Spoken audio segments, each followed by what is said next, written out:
Hello. Hi guys. I don't really do this whole the operational side of behind the scenes of tournaments. Oh my lord, is it difficult? I apologize that we started a little bit later than we might have expected. But hi, I'm glad that I'm here finally. I'm here with Ben. Bendo. Hi, Ben. Hi, what's going Ben on? is OG MCSR, about as OG as you can get, really. You've been around for a very long time. British fella, Yeah. and I never really announced that you're commentating at Lewis Film Invitational, but you commentated the football match. Like, you're one of my best pals. You're UK based. You're a good commentator. Like, it kind of adds up. And also, you came in last minute clutch for me today to get this ready, have myself a co-commentator because I had not really planned this particularly well. I'm not gonna lie, guys. But there is one thing that I did plan relatively okay, and one thing that I can do decently well. It's the spreadsheet. That is !points in chat. That is how you'll be able to find all of the points. There's a distribution that's a little bit weird. It's very similar to how mid-season showdown kind of works, whereby based on your placement within a private room, you will get allocated a certain number of points. However, not only have we done that, we've actually increased the number of points that you can get progressively throughout. So even if you have a rough first few seeds, the later seeds are worth more points. So it matters more for you to lock in those. A little bit like phase points, for example, where they get higher throughout the season. Also, there's like a couple of things that I haven't really mentioned, like 15-minute max time. That's been implemented, and a good few other things. I was really planning on having to say that we're only going to have 7 players today, but luckily Raul was able to get here. A little bit of stuff with power outages near him. So fortunately, we do have all 8 players today. And as far as I know, these guys are just waiting on my call to be ready to go.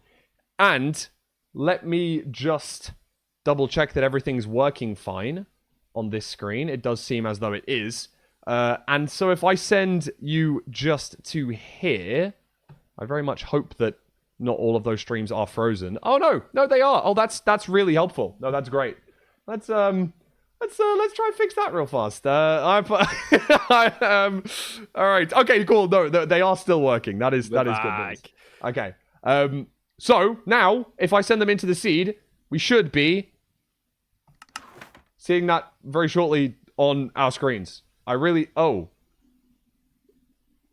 Okay, let's hope this works. I honestly am, as you guys can tell, very new to the whole tournament hosting side of things. Yeah, all of the why are all of the POVs not working? They refreshed and then didn't play. Oh, okay. Some of them are playing. Okay, good. Okay, cool. Let's hope that we don't see them freeze again. Okay, no, they're all freezing. Guys, what the hell's going on? Okay, right. We're going to fix this on the fly. These guys are... Oh my gosh. Oh, it wouldn't be a Fulham stream if it wasn't as scuffed as this. Ben, you can try and commentate, but it looks like we've got a buried treasure looking seed for now. While we're ever so slightly lagging, I can only apologize. Yeah, I mean, I'll give it a go. We've got 2 speedruns on the go at once. Will we actually manage to get the stream not lagging before they finish the seed? So you got a race against time, mate. We truly do have a race like against time. BT seed here, really. I am attempting to fix the quality of these streams as we speak, but oh my gosh, it is struggling. We are very much struggling. I don't know why we're freezing every few seconds, but we are. That is beautiful. I really hope that it will stop as soon as I start doing this. I can only apologize. Anyway, as of right now, Am I linked up to the ranked mod? I believe I'm meant to be. I haven't got things disabled in chat either. Not that you can even see it because everything's lagging. I can only apologize. I hate what's going on right now. I'm trying to get this fixed as fast as we can.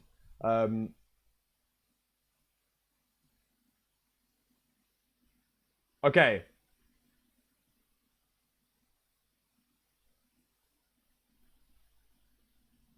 Four times gotta be the charm. Okay, everything's just refreshed again, but it does seem like everything's going to be lagging out one more time. Beautiful. Right, there's going to be a setting that I didn't change in here that is clearly my fault, and I can only apologize for that. Bro. You're good. Hey, listen, we'd rather it happen at the start than it randomly happen like midway through. And just think it True, was perfect the true. whole It's time. very frustrating though, and I can only apologize, guys. I really didn't. I tried to plan for everything. Of course, we have the hot toggle switches. We have everything that we can, change POVs and stuff. But it's not particularly helpful if all of the POVs are just deciding to freeze on me. We'll try and keep track as much as possible. We really will. Kind of a little radio recap here. It's a standard BT entry into ravine. We are finding, I believe it's stables by the seams of things, and yeah, Kapow going into triple here. Yep. Wonder if we're gonna be going down. It seems as though we're for some reason only able to handle like one stream moving at any one time. I don't understand why that is. This is we're horrid. switching instances. We're actually switching. Yeah. This is I can only apologize. I need to try and fix this as soon as I can. But there is very little that I am particularly able to do.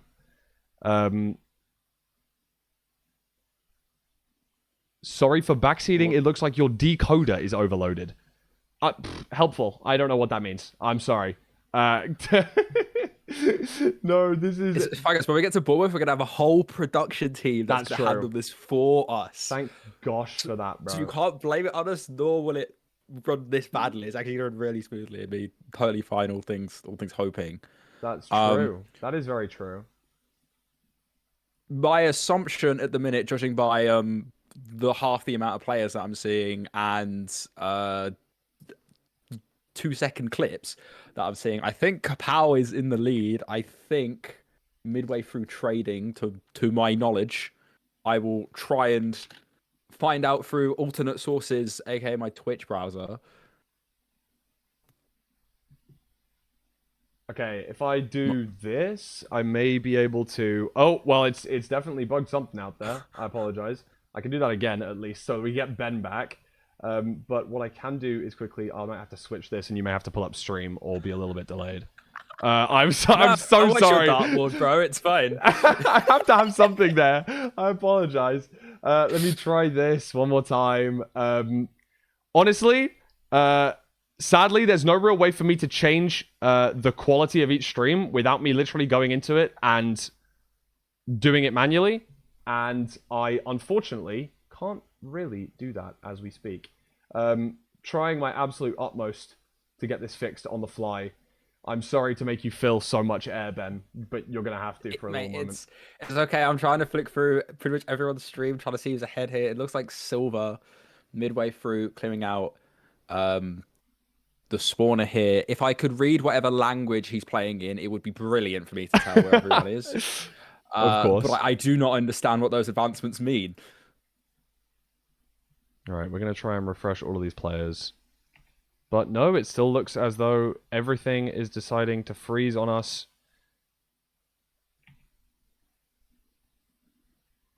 Yeah, this is horrid. Also made I can only apologize. We can see 3 players in the we can see all 4 players in the fortress, and I know that much.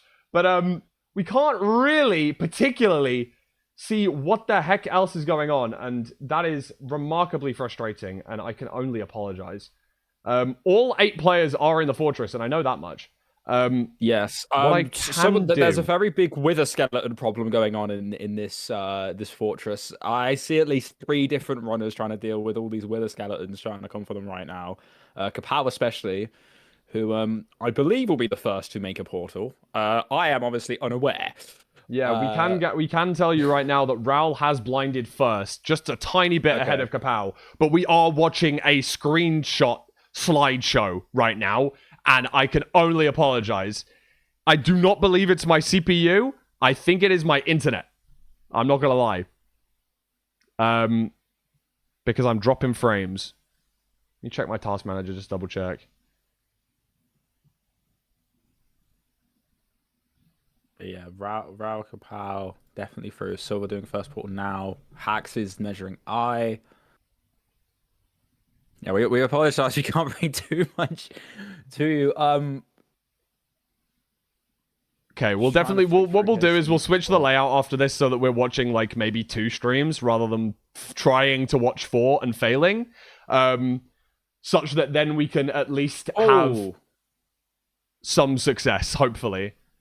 okay. We've definitely had our first death.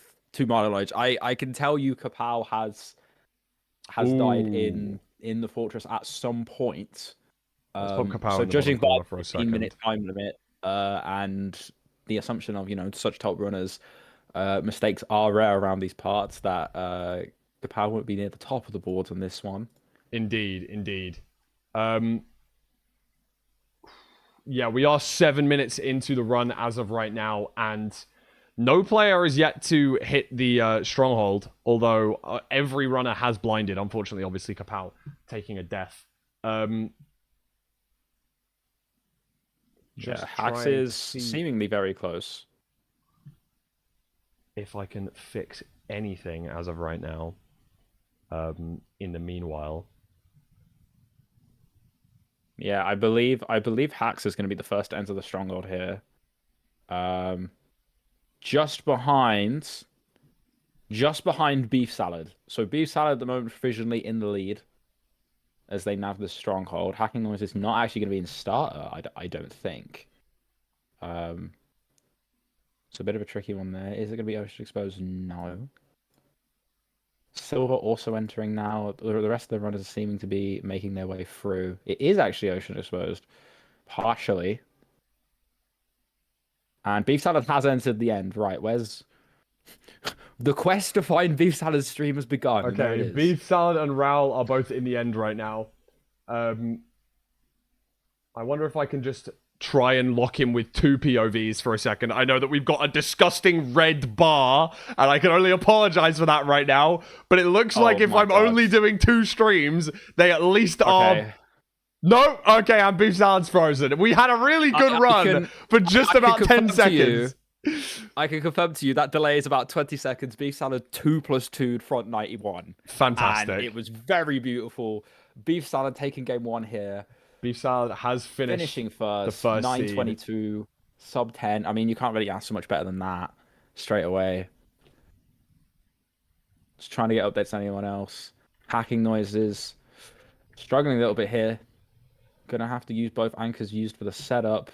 Vrao finishing it off in second place. Around about, I think, a 10-second buffer, so decent. Silver in third, just ahead of Tiger. Oh my days, that is less than a second. Muggy finishing in fifth.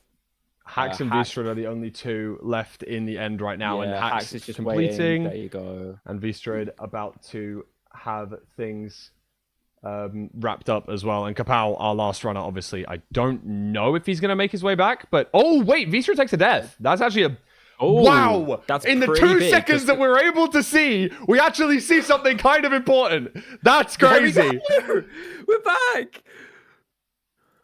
Well, not quite back. Kapow has his stuff back, Kapow as well. does have his stuff back. So, presumably, if Kapow can get to the end and finish off the run within about 4 minutes here, we could be looking at a 7th, and we could come to the end of all these seeds, and every last point might count. So you won't see a single runner quitting before the 15-minute time limit has ended. That is very true. Of course, unless they are last. I believe I stupidly edited the private room to let every person finish, even though last place will be getting 0 points on every seed.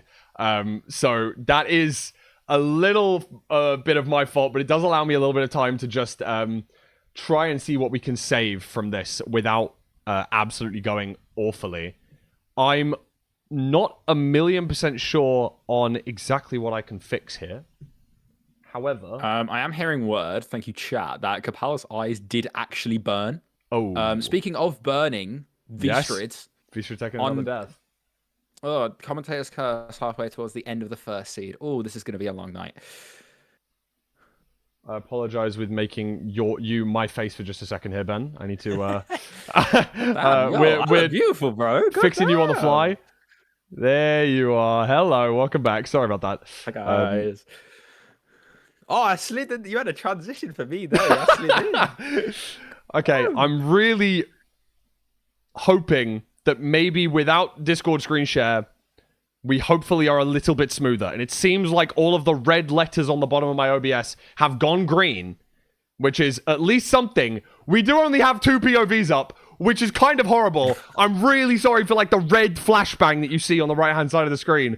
But living in London running on 1920s copper cabling does only give me like 6 upload-download speed.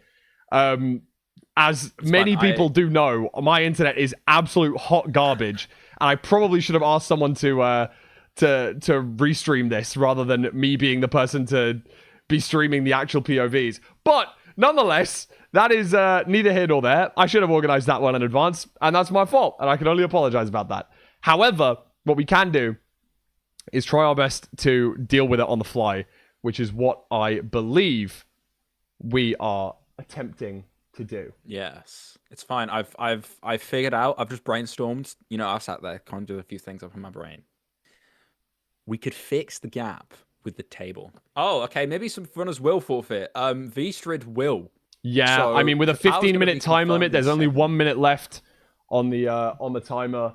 And even though Kapow's timer says 12:42, that is really far behind. I'm just stupid, and obviously the lag is causing a couple of issues. So let's bring Kapow onto the front screen right now and clear off V-Strid. There is a chance Kapow will be able to finish this off if we get an instant nav and a 0 cycle. Yeah, I think it's front 91. It's definitely front. So it's probably the quickest one you could have. Mm-hmm. And it's definitely 2+2able. So there's 1% chance, 99% faith here. And Kapow is going to have to be praying with all his might for this one to end well. Yeah, we're going to need to see an end enter ASAP, and it doesn't look like that's going to happen. He's got about 10 seconds to enter the end, but he also has to hunger reset, so it's very unlikely for him to be able to finish this one off here, sadly. Oh, damn, it's actually going to be really close. Oh, does he not have enough to hunger reset? No, he does, but he only had one. Wow. Okay. I don't think... it's not possible anymore. That's so sad. No. Almost there. Could have pearled as well. Could have pearled to speed things up because it was a 3-eye. He may even have the dragon dead, but I don't think the death animation is going to finish quite in time for us to be able to see it and him to finish things off. It is going to be close, though. We could see it. We could see at least a dragon kill here, potentially. Good for the mental. Good for the mental. Here. Yeah. Oh, wow. Okay. That is really unfortunate. Dragon hasn't quite died. That is sad. That is sad for Kapow. Bro. 1 more second. You're there. 1 more second and he would have had that. Let me quickly tell the runners that we're taking a few moments to fix issues. Sorry. We'll turn off stupid advancements as well. All right, I have to turn off the stupid advancements because currently everyone can see every advancement, which is actually not helpful.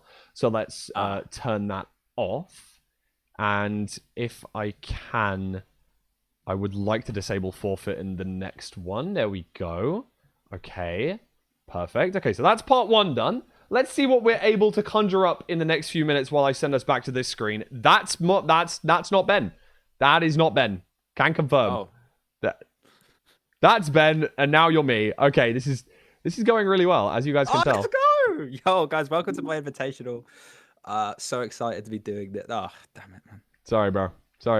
You'll never be me. Sorry, I thought I had it for a moment. Oh, I can at least guarantee that this won't happen in person because I have a team of 13 people, not a team of me. I am the only person that is refereeing this, getting all the times, getting all of everything written down, like broadcasting things, managing the private room, managing the spreadsheet, which is not done as of right now. And I am going to have to try my best to get this sorted. This is oh my gosh. Okay. The points are not going to work as well as I wanted them to because I need to grab the times of all the players. We're taking a few seconds. Be fine. Well, yeah, you know, you're filling air for a little bit. I apologize. It's fine. I mean, look, it's not going to be this scuffed. If you want to go to an event that's not actually this scuffed, and you do have a few minutes to do it. We do only have the last few tickets left of the entire event, by the way. The ones that some are calling the biggest event of the year, like period. By the way, like, I ain't even talking MCSR. I'm talking period. And that source is myself. If either the pin chat or exclamation mark LFI will take you to the Eventbrite page. I can't get my words out, and you can join us live in person. All the runners are going to be there. All the commentators are going to be there. We're going to have a crowd of around 100, 150, 140, believe so, something like that. Around that capacity. So if you want to be one of the first, one of the first few, at least the first ranked one, right? Because it's not the first in general, because MCMC was the first one in general. Yeah, biggest one though. We can say biggest. Yeah, the biggest, the first ranked-based IRL tourney ever in MCSR, which is quite a big moment, by the way. I don't know if you followed this a little bit. It's quite a big moment. If you want to be there, exclamation mark LFI, and we'll see you there. It's going to be very excited for that. Very, very excited for that. It will be less scuffed than this, thankfully, because we don't have to worry about all of. We can't promise. That is true. We can't actually promise. That is the case. I am not able to guarantee that, to be honest with you, but I'm pretty confident that we'll be able to have that pretty guaranteed. Frustratingly, as of right now, I've got to do a couple of small edits to some things, and I have to let you fill some more air, Ben. I apologize. We're gonna just be talking to chat for the next few minutes while I fix up a couple of problems. My fault. Okay, so no, we're all good. We are all chilling. Is there a prize pool? The bragging rights, the fulfillment of your heart, the fact that you can actually physically say you were there. You know, so many people like click on a PB stream with like, you know, they've just entered the end and they're like, oh my god, I was there. Like, no, you got the pace palpating, bro. Like, but this time you could be there the whole time. And we have like lights and like a stage and like cameras and people. Because like we actually exist. Like I don't think many people think that. Like, you know, I am a physical human. You are a physical human. We get to see each other. You are a physical human. This is beautiful, actually. This is perfect. This is going in the quote book, bro. This is like... It is. It's whole other levels of stuff. Yeah, no, we have what? Massive 13-person team on site. Yeah, there's a lot of team members, thankfully, as well as quite a few commentators. I'm very excited. I'm really excited, and obviously we're not going to be connected on horrible dog ass Wi-Fi like I'm connected on right service, now, bro. Yeah. No, we we're will not have, be having to deal with that. We'll be having whatever stupid gigabit wired internet rather than whatever the heck that I've got going on local area right now. network, bro. That's peak. 0 ping. Oh my god, it's beautiful. What can I do to adjust this stuff as of this second? I believe that if I quickly make a couple of changes, fiber internet. Oh my god. Yeah, huge props to Civ and the whole team over in Bournemouth, because this would not be possible without them. So very true. Huge thanks to all the producers and everyone who will be making the whole thing possible. Yes, they're kind of like the whole thing behind the show. They are the reason you get to come. So huge props to them. Because it's so awesome to get to do stuff like this. It's really, really cool. Without a shadow of a doubt. I have to do a couple of small things as of this moment. Just fixing things up. And hopefully we'll be able to get into the next seed in not too long. What I'm going to try and do is edit things ever so slightly, such that we're going to have we're going to just have one mainstream is the plan. Are we? Okay, so unforeseen technical difficulty here. So many of you are on the point spreadsheet is that it doesn't load anymore. Oh, brilliant. Oh, that's fantastic actually, I think. So it my Google Sheets is reverting to like mid 2000s version. And currently, according to this, beef salad is top with 10 points. Everyone else is tied on 0. Oh, it's because none of the times have been updated because I am still working on that as well because I'm the one that's managing that. Okay, we will see what we can do about that situation.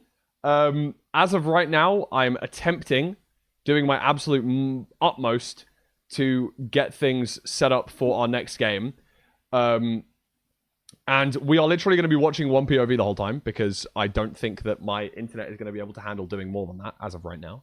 But we are going to be able to hot swap at least based on who is the most ahead in the seed. That might mean that we miss a death. That might mean that we miss a couple of things. Can only apologize. If you don't want to miss seeing this in person, the tickets are available on !LFI. The points will be dealt with as soon as I can. Thank you for the Windows noise. I'm sure you guys love to hear that. That was probably fantastic for all of you. As of right this second, we're planning on just watching one POV. And let me give the players a couple of minute heads up. There we go. Let me just say 2-minute warning. They've got a couple of minutes just to get everything prepped. And the last thing that I can do is... Drum roll. I'll do a little drum roll. You don't need to drum roll. I'm just trying to do the last thing, i.e. update the times on the spreadsheet. But I don't think I grabbed them all. So I'm going to have to worry about that midway through the seed, I guess, because I have no clue how to get that back. I believe in you. You'll get it back. Well, no, the runners won't be live streaming. They'll be live in the arena, and we'll have one main stream where you can watch it all go down if you're not there in person. If you are there in person, though, you get some cool things. You not only get the chance to come over and see the whole event go down, meet your friends, meet other people in the community. But to my knowledge, I believe there's some extra special little goodies in there as well, isn't there? Yep, we're trying our best. We are trying our best. Okay, this is perfect. We'll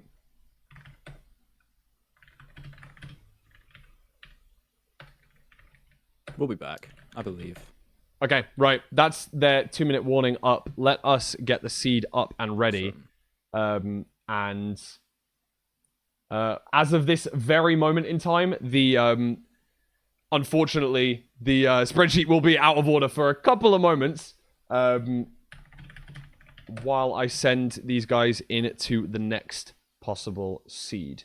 And here we go. There we go. They're going in. Let's yeah, I will exactly try that. to keep tabs on all of them on my second monitor for radio commentary if, we obviously only have one POV. So I'll try and bounce between all the different ones, see what I can do.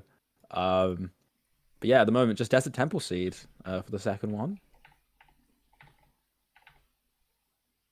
Okay, we're seeing all the runners getting things started right quick. And frustratingly, my replay remote controller is not 100% working, so I'm not going to be able to know exactly who's doing what. Maybe we'll see when the advancements come up, but I don't believe that we will. Yeah, it's just looking like, and from Silver's POV here, I'm just seeing looking like your standard BT. I'm getting 1.7 vibes. I can't lie. You go get the TNT, get your stuff, bro. You know, I what I mean, mean, I'm take not little seeing, throwback.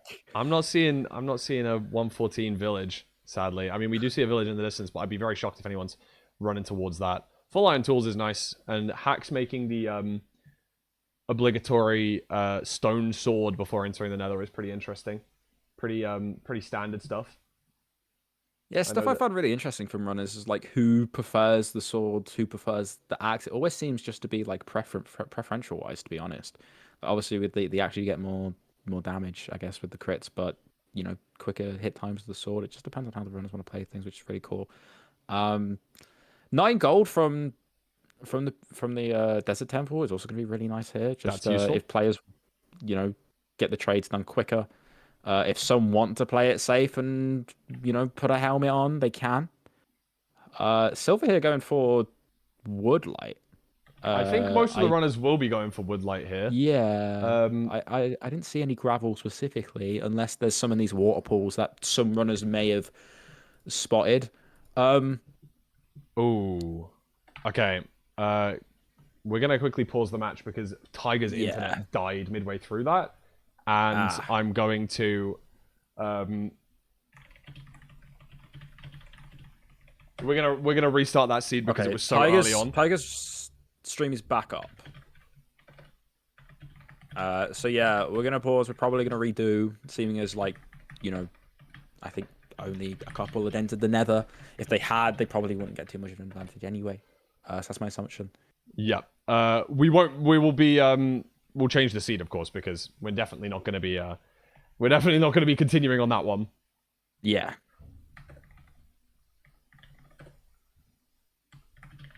That was a bridge seed, that one. Muggy is very happy that we're not playing that seed again. I don't exactly know why. Maybe we missed something that he may have had.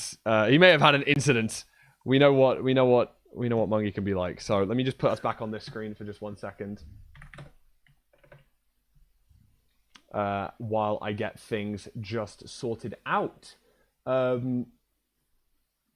Okay, we are inputting the times as we speak onto the spreadsheet so that we'll be able to update the points correctly.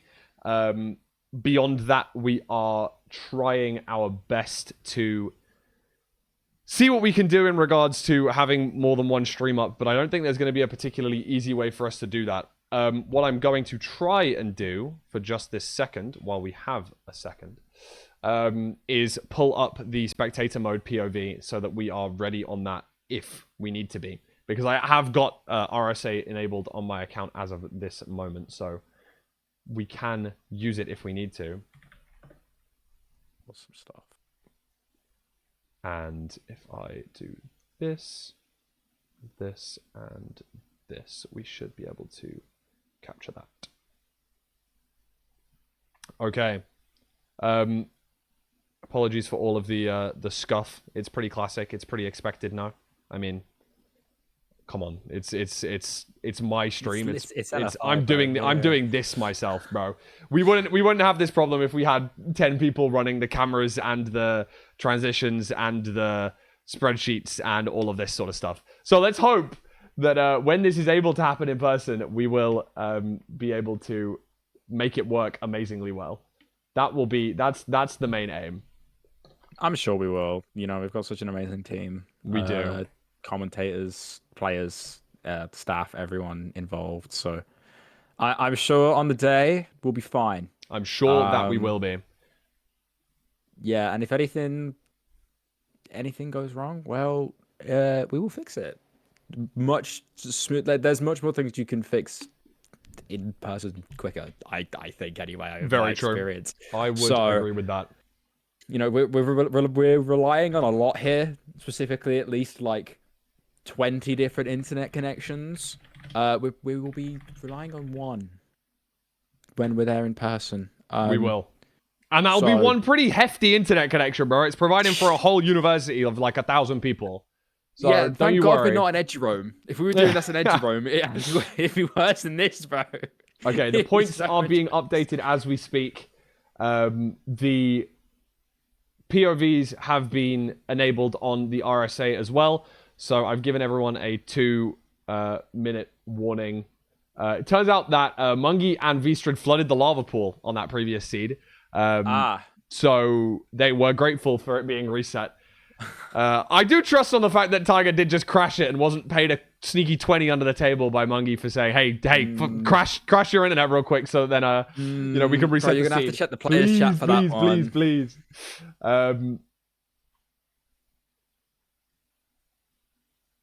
Okay.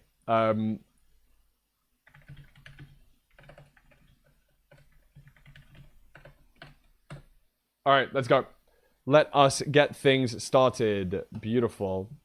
That was not... It's going to be 1 second. Beautiful. I have the replay controller enabled and it's working. So I know who to switch between.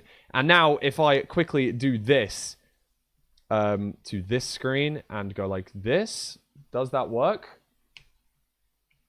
Have we got hacks on? Let's... hello? Hacking noises? There we go. Okay, I apologize. It is a shipwreck seed, completely different to the one we had before. I haven't been able to do much regarding this so far. But hopefully, at least we get to watch a POV for a little minute. And we do. We get to see things. We get to see it's a shipwreck seed. With 2 islands, I think? Yeah, jumped off of one swing to the other here, Hacks. So...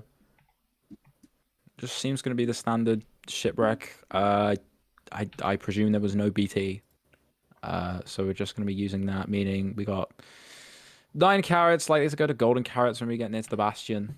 And it looks like a few of the runners are staying in the ship to grab their wood, rather than the alternative of running back to a separate island. Over here, you can see a couple of runners up here grabbing their wood from up there.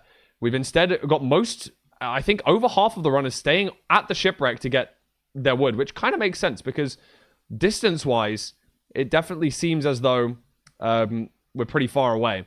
But Raul is right there. Yeah, so... Raul entering the Nether seemingly first. So if I do this, we should be able to have Raul's POV in just a quick moment. I apologize. Yeah, Raul definitely the first in. Here we go. Sorry about that. And the Nether is definitely not the cleanest. But we are at least... yeah, there's a little bit of terrain nav. It looks like a pretty walled off Nether. But Raul doing well to find his way around as of this moment. Wonder if we're going to see him into the bastion presuming the spikes first. through the wall, which is, going to be frustrating for these runners, but it's nothing they haven't dealt with before. Raul nearly getting ahead of herself a little bit there. Having to quickly flick back from... I wanted to quickly see this. It seems as though Silver... Okay, Silver has entered the Nether. Silver was definitely the last person to enter the Nether there. Definitely the slowest of the 8 runners. Was substantially behind everyone else. So... Oh. That is definitely okay. Something to different notice. Routes here as well towards this bastion. Vstrid specifically has dug through the wall and saved probably about 15 seconds. Here. Yes, Vstrid is above, same as Tiger right now. I'm actually gonna switch us back over to. Let me switch us back over to this screen real fast. Yeah, it's gonna be choppy for about 5 seconds. Here we go, and we can see Vstrid and Tiger actually able to enter the bastion from a much nicer piece of terrain, while Raul and Mungi entered the Nether first. They are definitely entering later into this bastion. Vstrid starting the route first, Tiger a close second. Let us parry over to Vstrid, who is midway through the route right now. Let me pull up Vstrid. Vstrid getting hit off, trying to do treasure out, and I mean, you would have just missed past it, but that's going to lose probably about 5 to 10 seconds there. And yeah, just doing standard treasure out as you see. Hacks took a death? Oh my gosh, I didn't see that. That's one of those things that, unfortunately, if we're only watching one POV, it's going to be very difficult for us to keep an eye on all of the possible death situations, but supposedly Hacks died by digging into a lava pocket. That is really unfortunate. Yeah, and we're only 3 minutes into the seed, so Hacks is just going to reset this, play it out with all the knowledge he has now. Does make a lot of sense to be doing that, to be fair. only 3 minutes behind, and obviously a 15-minute time cap on this seed. I do believe that he'll probably get things finished, even with that 3-minute deficit at the start, 3-4-minute deficit at the start. So, not the worst thing in the world. Yeah, 100%. You know, these runners are used to not seeing a second digit when they finish their runs. So having 12 minutes to do it now, going to be fine for Hacks here. If he can find a pocket of lava, that is, and not mess the portal up. Ooh. We definitely don't want to be seeing that. Vistrid in the Bastion still, looking like he's going to be the first one to leave. Now, none of them are actually ready to leave yet, and that might be because of the... Let me have a little look. Unfortunately, I can't actually see exactly what's going on in regards to the runners' information. I used to be able to tell exactly how many obsidian and pearls they had, but we're not able to anymore. But Vistrid able to enter into the fortress first here by a substantial margin as well. No one else has entered the fort yet. Tiger, I believe, is going to be second in and does enter just behind Vistrid. That's a sizable difference, though. That's a good probably 15 to 20 seconds. Agreed. And Beef Salad and Silver only just entering as of this moment. But Beef Salad getting a stray before Vistrid can kill his first blaze. So, you know, slightly ahead technically on rods for about a second up until Vistrid obviously at this spawner preparing to blaze bed, having everything remarkably more advanced than Beef Salad, who just got a fortunate stray, I believe. Interestingly, we can see 4 of the runners all playing the same spawner as of right now. All playing this same spawner, but we've only got 4 of the runners here. I believe that Beef Salad is elsewhere in the fortress, maybe finding a completely separate spawner, maybe one that was a little bit faster to get to than these guys. So, could be a big deal. Let's have a look at how Beef Salad is doing. Wow. Okay, definitely found a different spawner. Yeah, 100%. And ready to blind. Yeah. Oh, actually, no, sorry. The second. By a split second, the second to blind. Blinding a different spot obviously can provide us with a different stronghold if it does end up going that way. I would be surprised, though, because obviously this fortress is not absolutely huge. Ooh, actually, quite a big difference here is that the portal spot for the portal Vistrid is at is on the ground. Yes. So that's going to save about 10 to 15 seconds compared to Beef Salad having to jump into the water and pull back up. Definitely so. And Vistrid able to grab a tree as well. Beef Salad dealing with this spawner really nicely, though. It is a different one to literally the one that all of the other runners are at, I believe. Only Beef Salad is at this spawner, if I remember correctly. Yes, I don't think I saw any other runner go towards that spawner. I believe that is correct. Yeah, it's only Beef Salad. But it looks like, I would say Vistrid is currently in the lead. I'm seeing Vistrid digging down. So let's pull Vistrid on the stream real fast. Yeah, Vistrid opens the advancements page just to double check. But yeah, going to be the first to go into the stronghold here. Sub 8, which is a very nice pace here. Keeping that lead strong from the rest of everyone else. And yeah, into starter. This is very good. Only person to be in the stronghold right now, Vistrid, has a substantial gap and is navving the correct way, as I can tell with the ranked spectator account. And boom, there we go. Into the portal room. Absolutely fantastic stuff. Mungie and Beef Salad also are in the stronghold, trailing Vistrid by a few seconds here. But it seems as though Vistrid should have this one locked up, but this is a really disgustingly high end. This is so far back. And it is going to be a back dragon? And it looks like Vistrid's going to pull out of the 0, which I think is sensible. I don't know if anyone's really going to hit this 0. That's a really, really tough one. A tough one to manage, being honest. Yeah, when you know you have this lead as well, you can see everyone else. This is not like a 1v1 in terms of any other tournament I've seen before where you don't know, like Relay Cup, for example, you don't know where your opponent's at.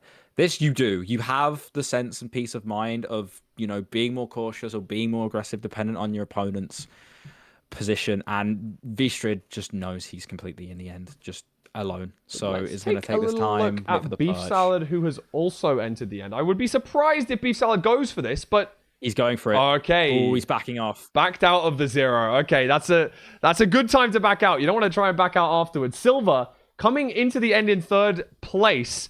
Let's have a look, see if he wants to go for anything. We wonder if he's going to push himself to go for a 0 here. No, failing the pearl clip. Oh, okay. No, okay. We are going to see him decide against that. Is anyone going to hit this 0? It's a tough one, without a shadow of a doubt. Mungie going for it, possibly. Missing the pearl. Missing the pearl. None of these guys going to be able to finish things off, unfortunately. But Beef Salad, who was our first to enter the end, is going to finish things off in 1st position for this seed. Going to switch things over to Kapow. I wonder if Kapow is going to hit the 0 here. Literally just toggling between the runners entering the end, seeing if anyone is going to go crazy. Nope, Kapow going to take the 1 cycle as well. Yeah, Vstrid just finishing it off, coming up in 2nd place, I believe. There you go, 10-17. So Beef Salad, the only person to get the sub 10 barrier. Oh, I apologize. Yeah, of course. Vstrid was in the end first, not Beef Salad. Yeah, I don't know how. Maybe it was the half bow. I'm not too sure, but especially the difference between Vstrid entering and Beef Salad entering. I don't know how that half bow was so quick, but it's the way of the world sometimes. Yeah, everyone going for the 1 cycle here. Obviously, just waiting for a perch, all of these runners. So it's genuinely going to just come down to that. Let's have a look at our 2 runners that are a little bit further behind in this seed while we see the completions coming through. Hack's taking a death, but back in the fortress, having blinded. And Raoul also, I believe, taking a death. He's also blinded, heading to the stronghold now. Dude, really cool play. You missed just about, like, if you were 5 seconds earlier, you would have saw hacking noises, craft a fishing rod and drag a blaze back. Love the fishing rods plays. Love the fishing rod plays. So cool. That could be the difference between a place. And, the way the point scoring system works, exclamation mark points, it could completely change your bracket, your entire bracket. So it could be the difference between meeting someone round 1 or not meeting them until the final. Very, very true. And it seems as though Tiger's just finished off this seed as well. I know we've only got 1 POV on the main stream right now. Hax is our maybe last possible person that could hit the 0. He must know that this 0 is tough because no one's completed this end fight particularly quickly. Mungie and Kapow both 1 cycling the dragon as we speak as well. Silver just waiting for the perch. There's Kapow. You got to think, if you're in Hax's position here, you've got to be thinking, no one's gone for this 0, evidently. The 0 has to be entering your mind if you want to even have a chance of even finishing this run. You're going to see Kapow and Mungie finish 4th and 5th respectively, all within a 1 second difference. And time is running out for Hax here. He kind of needs to hit this 0, which no one has even attempted. Raoul is also in the stronghold, navigating it as we speak, and has entered the end before Hax. Maybe navigate a tiny bit better, getting a better spike or something. Raoul, are we going to see Raoul send this 0? I hope so. We'll see. It's a good pearl clip. We're not going to see him go for it. And there is a chance that Raoul doesn't finish this seed now. Obviously, entering the end around about 12:40. So, could, if there is a max perch moment, not have enough time to actually finish off the seed. Here we go. Hax has now entered. Ooh, Shall we have a look, see if that Hax gold goes pick to the 0? breaking and opening the inventory might actually do it. Hax is going to push for it. He's going to push for it. He's going to go for this. It's not the cleanest build, I'll be honest with you. And he gets hit off. He needs the boat clutch. Ooh. Does so. Does have a gold carrot. So has enough health to still be able to 1 cycle here. I love the fact that he attempted it, to be fair. I really respect that. I really do respect the awareness of these runners at this level. You're glancing at the clock every so often. You're glancing at what everyone else is doing every so often. You got to know your position and where you got to be at, and the awareness to decide, I'm going to push this even though I know no one's done it. Obviously knows the difficulty of the 0, but sometimes you got to do it, and that's going to round out all 8 runners Ral was able to finish things off. Hacks gonna take up our 8th place. Obviously, I've decided to change things ever so slightly from the last run where we were having people keep going until the very, very last moments. Unfortunately, obviously, it doesn't actually make a difference at all. Whether you finish in 8th or you finish the seed at all, 8th place will be getting 0 points. So a DNF will be on the board for hacking noises there. A couple of DNFs, obviously the seed before, with 2 players not finishing.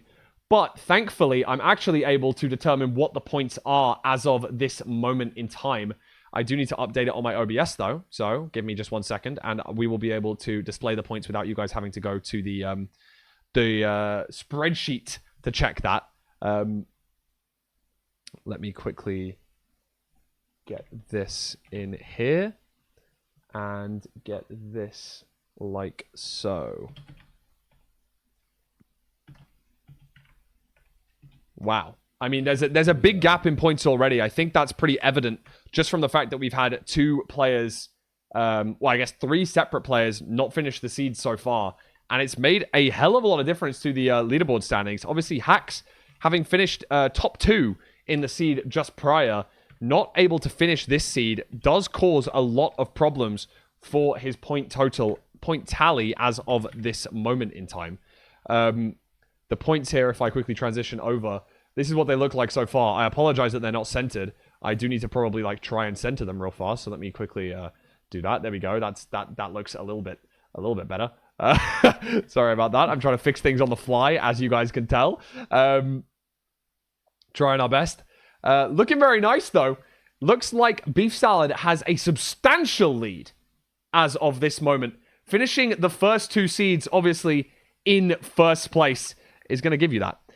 However, the very important thing is as the seeds do progress throughout the day, the point scoring does increase. So finishing in first place for seed 1 gives you 10 points, but finishing first place in seed 8, the final seed of the day, gives you a full 20 points. So it's going to be a massive difference. You know, finishing first and second in this first seed actually is only the equivalent of finishing first in seed 8. So it's really about who can stay consistent throughout and who might need a seed or 2 to warm up, but then gets themselves going. And we're going to see that very shortly. I'm going to make sure that these runners know that they have a 1 minute warning. 1 minute warning so that they are ready for the next seed. Why does the spreadsheet say that Hacks has 2 points? That is because Hacks has 2 points. He finished in 6th place in seed 1 and did not finish seed 2. Hence, Hacks is our lowest player as of right now. Oh, I apologize. I actually copied and pasted the wrong number for Hacks in the points. Yeah, I think you put Vistrid's number in. I did. I'm sorry. Sorry. Yes, I see the confusion. My sincerest apologies. Let me fix that just so that doesn't happen again. There we go. Apologies. The graphic was wrong. I'm trying to fix everything on the fly here. We don't have an Oliver MCSR behind the scenes like we do in ranked playoffs that is able to do all of this stuff for us. So here we go. As our 1 minute warning does finish off, I'm going to start up the next seed number 3, and then we're going to give the runners a little short intermission while we can yap about a few things. So let us go here. Who do we want to watch as our first POV? Ben, I'll give you the choice. You know, we're talking about consistency. That's what's going to win you this thing. I think we can't look further than Beef Salad. Back-to-back wins during the first 2 seeds. I think it's only right we send the POV over to Beef Salad to let us do exactly that. What a weird seed that we have here. A little bit of a hidden ruined portal that we have decided to find. And Beef Salad's scanning there for a buried treasure as well. I don't believe there is one, but it would be hype as hell if we end up having one. According to the ranked spectator account, it doesn't look as though there is any more chests underground. If I do decide to have a look at these runners, though, we see some pigs, we see some cows, a little bit of a difference between these runners as of this moment in time. It looks as though Beef Salad went for the cows. A couple of other runners went for some pigs that were just over the other side of the lake. But this seed seems to be a pretty general, normal overworld. We are going to see an iron pickaxe from these runners as well before we head into the nether, which is good. Yeah, just standard, you know. Good. I mean, this is the rank filter. These are the rank seeds, so we're going to be getting your kind of things you're going to be seeing in your rank matches. We are indeed. We are indeed. And we are going to be grabbing the gold block before we enter for beef salad. Kapow was our first player to enter the nether. Someone that hasn't done the absolute best on the first 2 seeds. However, could obviously bring it back. As we say, the points do increase as the seeds do progress. Oh, this is a beautiful looking nether, might I say. It certainly is. Wow. What proximity. What absolute proximity. And top-down or manhunt are both options here. Oh my god, but I would no predict... terrain? I'd predict that most runners are going to play manhunt here. I can't guarantee that, though. Sorry, top-down here, rather than manhunt. Down. Yeah, it's very top-down linear. You're going to come in from the top anyway due to the terrain, and you're going to be able to grab those chests, and then you're just going to be able to run out and instantly throw your pearl up to the top.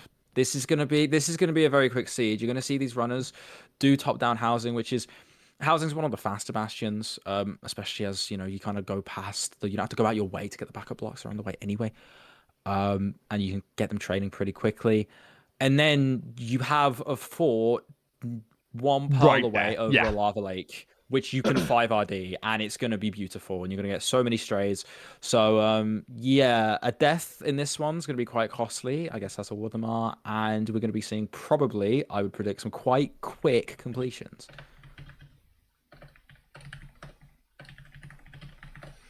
We do seem as though, I mean, all of our runners, if I quickly switch us over to the to this scene, all of our runners are here at the bottom of the bastion, spectating all of them as of this moment.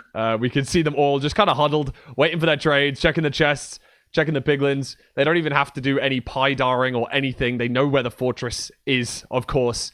They were able to see that very, very clearly. So let's head back to here for a second and watch Beef Salad go crazy. Dude, I love that camera, the little ghost camera. It is spooky season. It is. It's fitting the vibe proper, so it's really cool to be able to see all of them at once. It's kind of funny when they place blocks and then they're crouched in midair for you, and yet they're just like walking around. It's so funny. Ooh, Mungie was the first person into the fort and also the first person to fall straight back off it. It could be a blaze ritual, though. We could be doing 5 render distance business. Now, okay, on a technicality, Hacking Noises was the first to enter the fortress's bounding box, so does get the achievement first. Although, the first person to the spawner... Oh my days. Mate, it's double spawner. They're opposite each other. They're a double throw away. These lot are going to be blinding at like 4:30. Genuinely, this is going to be one of the fastest runs that we're going to see today, I believe. It looks like there's kind of 2 packs right now, though. No biggie with that. There are 5 runners that were able to get to the spawner very fast, and then a couple of runners that are picking up the rear as of right now. I believe that is Silver and V-Straight, the 2 runners that are a little bit later than the others to the spawners.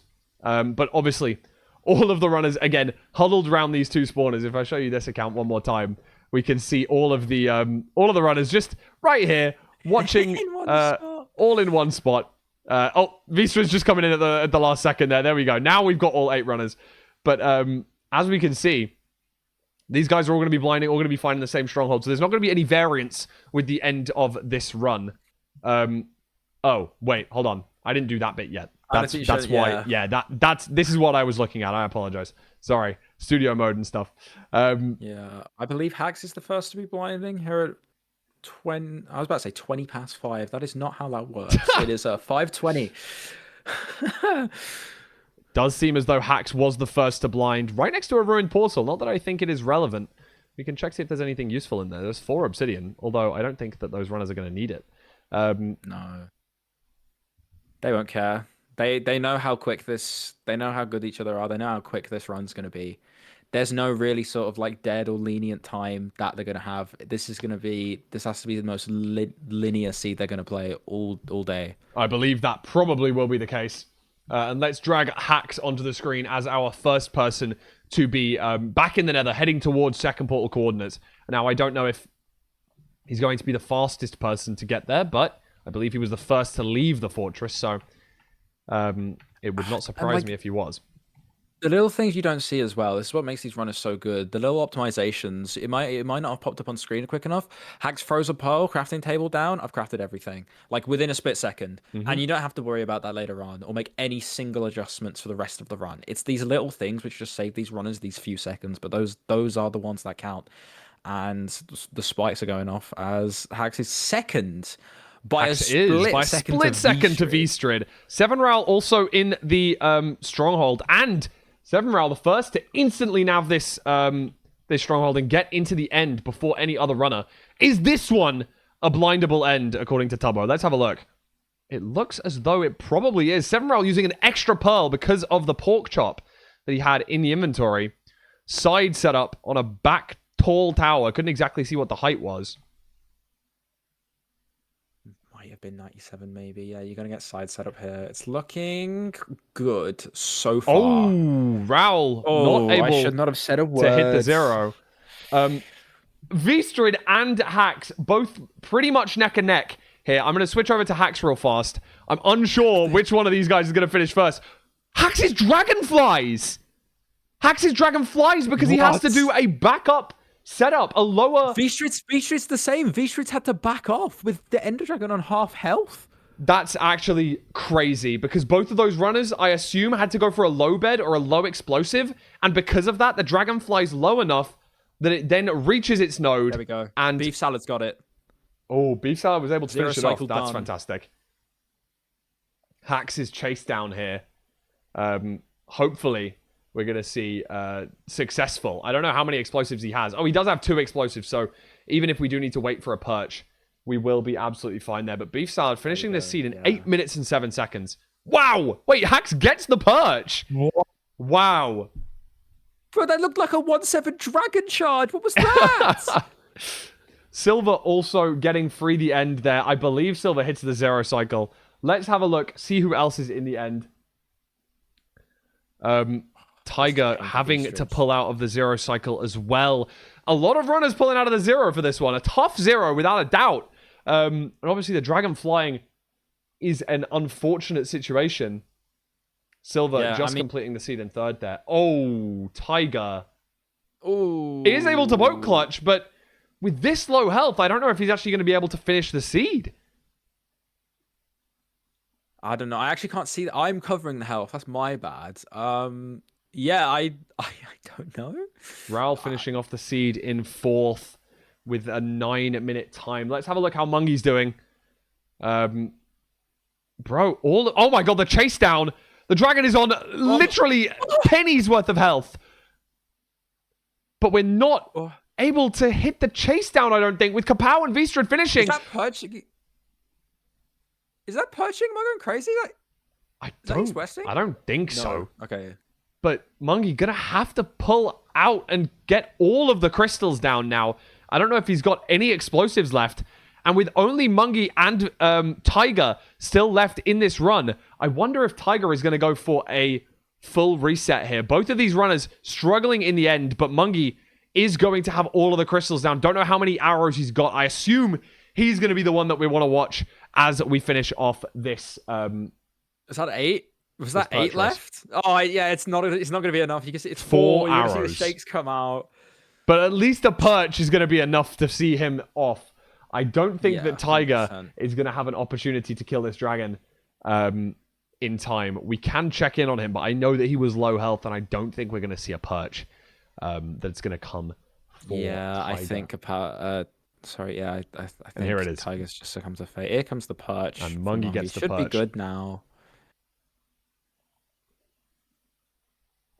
Yeah, there you go. Mungi wrapping it up in 7th. That's our first 3 seeds done. And, you know, we talked about how consistency is key. We did indeed. 3 straight beef salad wins. 3 straight... Oh, hey. Beef Salad did win it with an 8:07. I completely forgot about that. That is insane. I think it was 20 seconds faster than second place. Yeah, it was around about 15, 20 seconds faster than second place. So let me transition us back over to this scene. Just for a few seconds, I'm going to give the runners...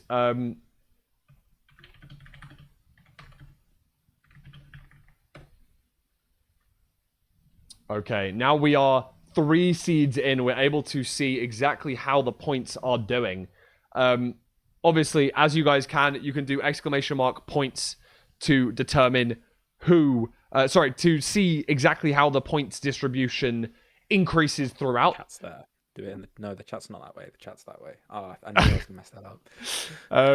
But yeah, like, for example, first place in seed 1 gets 10 points.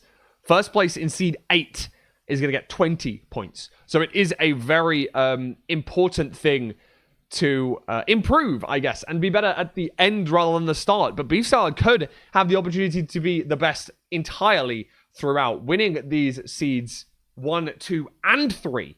Definitely, as of right now, the favorite to be our first seed for LFI. And as of right now, his first matchup would be against Mungie, which is not a particularly easy match. Don't get it twisted. I don't think any match is particularly easy out of these 8 runners. But after 3 seeds, the matchups would be very, very interesting. With seed 1, Beef Salad playing against Bing Pigs in round 1. Oh, that's a matchup. Of course, cinema. This is going to change throughout the day. There is no doubt in my mind about that. Everything can switch in 1 seed. The difference between, especially, that's one of the reasons why we had increasing point values throughout the seeds, because we wanted it to be able to be playable right up until the last moment. We wanted players that were, maybe didn't have the best start, to still have something to fight for in that last seed, because they won't be playing the first seed. They might be able to win that seed and then only have to play the second seed or something along those lines. It's going to be important throughout to keep an eye on exactly who's doing well. But as of right now, Beef Salad just absolutely destroying the competition. First, and first in our first 3 seeds. I mean, it shows 2 things for me. One, just how incredibly consistent you have to be, not only to play rank, but just as a runner. Like, the triple first from Beef Salad was so unprecedented before this. Like, the point difference is astonishing. Not... Second and third combined have less points than Beef Salad. Wow. Second has 13 points. Beef Salad has 20 more. Beef Salad could just lose the next 2 seats. Yeah. And second or third could win the next 2. And bro's still on top. Of course, I mean, a 20-point gap is huge. But bear in mind, Beef Salad dies in seed 8. That's a 20-point gap. Everything can change in that last seed. That's why it gets so much more important throughout. That 20-point gap could literally be eviscerated in 1 seed, with first place getting 20 points and last place getting 0. That is the 20-point gap that we're talking about. That could genuinely switch the first and second seeds for this tournament. I mean, that's what we say, right? Like, the whole point of the whole consensus of ranked is like consistency is key. As you get further and further into your games, and say you go on a winning streak, when you lose, you're going to get hit harder, and that's the way this works. Is that these runners have to stay consistent. They have to have something to fight for still as they go further and further on, with more and more points up for grabs. And it's just really reflective of the way ranked is and the way these runners play. And it's going to be so interesting towards the end about, maybe some players are more of a let's hit straight away. Like, no warm-up, bang, get a few wins under the belt straight away, but maybe fall off after a bit. Maybe they prefer to log on for like an hour, play a banger hour, and then log off. Maybe some need a warm-up. Maybe some need to play for an hour, and then they hit their stride. Mm-hmm. So it's going to be really interesting to see which players are suited to that way, and just see how they're going to play over a tournament format, because it is grueling. We've both been there. We've both been there in different types of tournaments over our years. And like, when you're playing really long days of just like seed after seed after seed, just keeping that consistency and keeping that energy, it's a skill. And especially when we come IRL and these players are going to be, they're going to be on having their setups different in Yeah. different environments, especially Have to in be front of a crowd. People underestimate how it is to play under a crowd. You yeah. might have the headset on, you might be at the same monitor, you might play the same game. You don't feel it until you're there, and 100%. that's is what's going to And make I it mean, really there's interesting. obviously small things with setups, right? The desk might be a tiny bit of a different height. The monitor's 2 inches smaller than you're used to. You're going to be bringing your mouse and keyboard. I know all of these runners plan on bringing their peripherals because how important sensitivity is, for example, for things like boat eye. But things are still going to be different, even if it is just as simple as a preemptive spike. It's going to be a different graphics card than what you're used to, most likely. So, like, it is truly about adaptability and how well these runners can actually continue from their home setup to the tournament setup. Obviously, this will be happening in person in Bournemouth, UK. Tickets are still available, I believe. I can't guarantee that now, though. There were tickets available at the start of the stream, and if you're too late, you should have got them. You should have got them then, you know what I mean? Let me double check, because I think that they may have It might have sold out. I don't think that they've sold out. Let's have a look, though. I do need to have a look, and then we're going to start up this seed. I'm going to start it up while we get going. No, there are six seats still available. Left. You guys can still pick up a seat if you do need to. And as of right now, let us go over to this screen as we queue in with Mungie to start things off. Spawning next to some pigs. That's nice for Mungie. Big pigs with some big pigs. There we go. There we go. You always got to bring the zingers out, you know what I mean? You do. A BT seed. Is this the 4th seed? Oh no. Wait, yeah, it is, right? Yeah, this is seed 4. Is this the 4th different seed type we've had? Because I know we had the Desert Temple that got cancelled, but we have had ship. Yeah, we've had RP. First seed, no? Oh, okay. We haven't had Village yet. My apologies. Yeah, we haven't had Village. Village and Desert Temple are 2 that we still need to get. Yeah. Obviously, these seeds are all within the ranked filter, so these runners are hugely experienced in what they're seeing on screen right now. These guys have thousands and thousands of played runs with this. Hell, Beef Salad has played V-Strid 1,000 times across the seasons so far, and that is genuine. That's actually what has happened. They hit 1,000 just before they were announced to join the Lewis Fulham Invitational. And it seems as though Kapow may be entering the Nether just about first. It's going to be tight, but it is pretty close. Yeah, I mean, it's quite a linear start, this seed. BT next to an island, which is going to be standard sort of stuff. Some runners are going to be slower. I see V-Strid not having the greatest sort of portal there, but yeah, Kapow going in. V-Strid still, despite having to effectively remake a portal, is second. And is this our first bridge of? It may well be, and it is a close bastion. Yeah. You know, we've got blocks from shearing the leaves. I assume all of the runners did that. I can't guarantee it. But it seems as though Kapow is still ever so slightly ahead. So we're going to switch our POV and we're going to watch Kapow for a second here. Possibly a dark horse runner in this tournament. Much more of an RSG player than a ranked player. So, you know, I'm saying all of these runners have thousands and thousands of matches. For Kapow, that is very, very untrue. Kapow probably the least experienced in ranked. But does have the fastest PB of the tournament in RSG.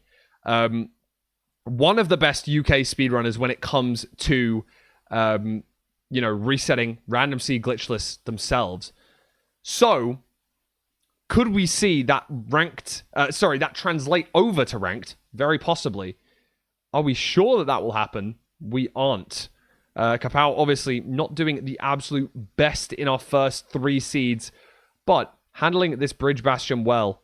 Maybe we see him play a little bit faster than the other runners, but could end up causing some deaths, etc. That is something that we've historically known to be true in regards to RSG versus ranked players. The ranked players a little bit more consistent, but RSG players pushing themselves a little bit harder, maybe going for that extra second or 2 of pace, but it could cause a death or two in and amongst those seeds.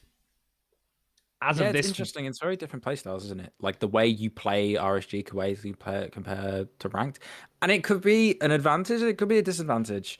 You know, the little things. Maybe Capel doesn't know the things about the ranked client as others won't. Like, you know, certain things being in pause and certain things small being in filters, specific yeah. spots. Like really small things, but also the way the playstyle works of RSG might take that extra risk, or might be a bit more aggressive, or might do things in a different way, might scan better because, you know, doesn't know where things are, so just has a better awareness of situations. You don't know, and that's the great thing, is that you're going to see all these runners not only just mainly the way they play, their different play styles clash, and that's what I find really enjoyable about it. Is, you Kapow know, dealing with a piglin there. Sorry, had to cut you off as he was taking a good amount of damage.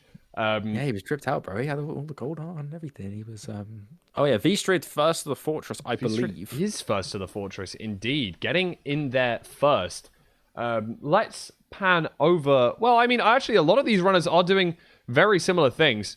Waiting for stuff. And Kapow, only with 19 obby, having to check the other rampart. I assume most of the other runners also had this issue, but Kapow checking it so late is going to cause a little bit of a problem here, and does grab enough obby, but is going to be one of the later runners into the fortress, with half of the runners already there. V-Street, of course, our first in. And let's pull V-Street onto the stream as of this moment. He's taking some wither effects right now, though. Yeah, it's an SSV fort, so the wither skeletons are always going to be even more of a hazard here. And you're going to want a 5RD anyway, just so you can hope to get those strays. And unfortunately for V-Street, it seems to be more withers, and it's going to be like so many T-junctions and just getting cornered. So finally getting some blazes here, though, and I think all of them are dropping so far. I'm going to find a spawner. There we go. Reaches the spawner, but does reach the spawner second. Raul has already been here and blaze bedded. But Vistrid, you know, having to deal with those strays could have lost him a little bit of time. But also, bear in mind, already has six rods without needing to blaze bed. Now, that could be helpful come the end of the run. Maybe that one extra explosive could make the difference for a zero cycle, an extra rotation, going for an extra +1, feeling a little bit more confident. Vistrid, however, is the second to blind, behind Beef Salad. Our number one runner, who has finished first place in all 3 seeds so far, is the first to blind. So, could end up getting into the stronghold, getting into the end first, and ending up possibly with the 4th seed to him as well. I mean, if you're talking 1, 2, 3, 4, it's going to be tough for any runner to be competing with that. Yeah, that's going to be rough. That's consistency at its highest level, and you're truly seeing it here. One thing you might not have seen off camera if you're only watching the mainstream, Raul dealing with some gas eventually got returned to sender, which is kind of cool, but you know, it's an unwanted thing that you're going to have to deal with, and we'll see how big of a part of that will play. I was unsure whether or not he took damage. But definitely had a bit of time loss, and we're definitely seeing Beef Salad and V-Street entering at practically the same time to the Stronghold. Pretty much. Beef Salad getting the achievement first. V-Street just a second or so behind. Beef Salad not getting the best spike, though, and that could make all the difference. If V-Street's able to nav this Stronghold faster, then we might see Beef Salad lose his first seed. Which is quite an ironic thing to say. The only person that is yet to lose a seed. He's low, and there's many mobs around him. He's not enjoying this. The Stronghold, not the best, but also really not like there's a lot of stuff around. You know, no... Oh, V-Street's found it. V-Street has found the portal room and will be entering imminently. Let's pull V-Street up on stream. After hunger resetting in the portal room, does have COD as well. Very Open comfortable. As well. What's this going to be? Back. Not the best pearl up the tower. We may have to go for a side setup. Oh, no. Okay, we're going to go offset. Yeah, it's just back 91. It's not going to be too difficult for these runners. This is going to be one of the more easier ones. Just obviously trickier to get over to the back. Not going to be a problem here for V-Street at all. No arrows, so no +1 rotations, but still the only player to enter the end. Beef Salad now also entered, but with such an advantage. V-Street able to see out the seed in first place. As well. Very nice. Just gonna throw The the little advancement in GG. there. It's a nice little. It's a sign of respect between ranked runners, I believe. One of those things where you go, especially for those with the muted chats or very used to muted chats, that's effectively the GG in this space, I believe. Vistra taking first place here, shaking up the leaderboard ever so slightly, but Beef Salad having finished in first, is likely to be our second place runner in seed number 4. And there we go, as he waits for the dragon animation to finish. Beef Salad has indeed freed the end. And one thing that I haven't been able to check, the 2 runners that have not entered the stronghold yet, Kapow, as of right now, is running back. You know what? I believe he doesn't have much in his inventory. Maybe, it looks like he took a death here. Went back to the Bastion to grab Pearls and Fire Res, which is smart. But not able to be at his coordinates right now. A little bit of a tough one as Raoul enters the end in 3rd place. The stronghold causing people some trouble, but to be honest with you, it's not the most difficult stronghold to nav. And I'm watching an RSA. It's not the most insane stronghold to nav. There we go. Raoul freeing the end, or just about to here. Mungie seems to be also one of the only players not in the stronghold, and I can see why. He has clearly taken a death. Tiger, I'm sorry. I'm hearing also having taken a death after being in the stronghold. Maybe dying in the stronghold here. Oh. That is an unfortunate one. He was in the stronghold. I've just seen Hacking Noises do the craziest death reset tech I've ever seen in my life. You place a bed down and then straight down block above you. Yeah. Down. That's not what I've seen before. That's tech. It's good tech. It's beautiful. Hacks finally, I believe, finding the right direction. There we go. Going to be seeing Hacks enter the end here. Silver also in the end as we speak. Let's keep ourselves locked in on Hacks, though. See if he can finish off this 0. The other 3 runners are really just going to be determining if they can get any points on this seed, because the difference between, a 6th place finish and a DNF here on seed number 4, I believe, is in the region of 4 or 5 points. Ooh. Hacks has looked at an Enderman. 3 points. I apologize. Skycrab Enjoyers, please look away from your screen right now. But he obviously is actually aware of this one. Not able to get the 0. Misplacing an anchor. Silver finishing the run in 4th place. Gonna get the... Oh, wow. That is remarkably unfortunate. So the 4 runners that we have remaining all have died. All 4 of them. Meaning that if any of them were to finish the seed, it would give them 4 points on the board. But the fact is, with 3 minutes 30 seconds left, I don't think any of them will. Let's have a look at Kapow, though, who is now in the end. Sorry, in the stronghold. So has been able to recover from this death and could see himself get a nice free 4 points on the board as long as he's able to finish the seed in time. I apologize. He won't be getting 4 points on the board because Tiger has just entered the end, having taken a death as well. Pushing the 0 cycle. Yeah, and you would. You're aware that there are a decent amount of points on the line here, and it could make all the... Ooh. Just about getting there in time. Not able to use the anchors because he ran out of blocks mid build. But with 2 anchors remaining, I believe he's going to be absolutely fine here. Oh, half a heart. He can't use the last anchor. Needs to chase down the dragon and gets it. That was smooth. Bang. That was clean. That's composure. That's composure on top form. It is indeed. There you go. Kapow, also in the end now. Not able to take 5th place, but may well take 6th. As we go over to Kapow's stream here. Pushing the 0 as well. Comfortably making it to the build. Yeah, nice triple stack like, there. Was that 101? Something like that? It was around those coordinates. So Kapow really pushing it here.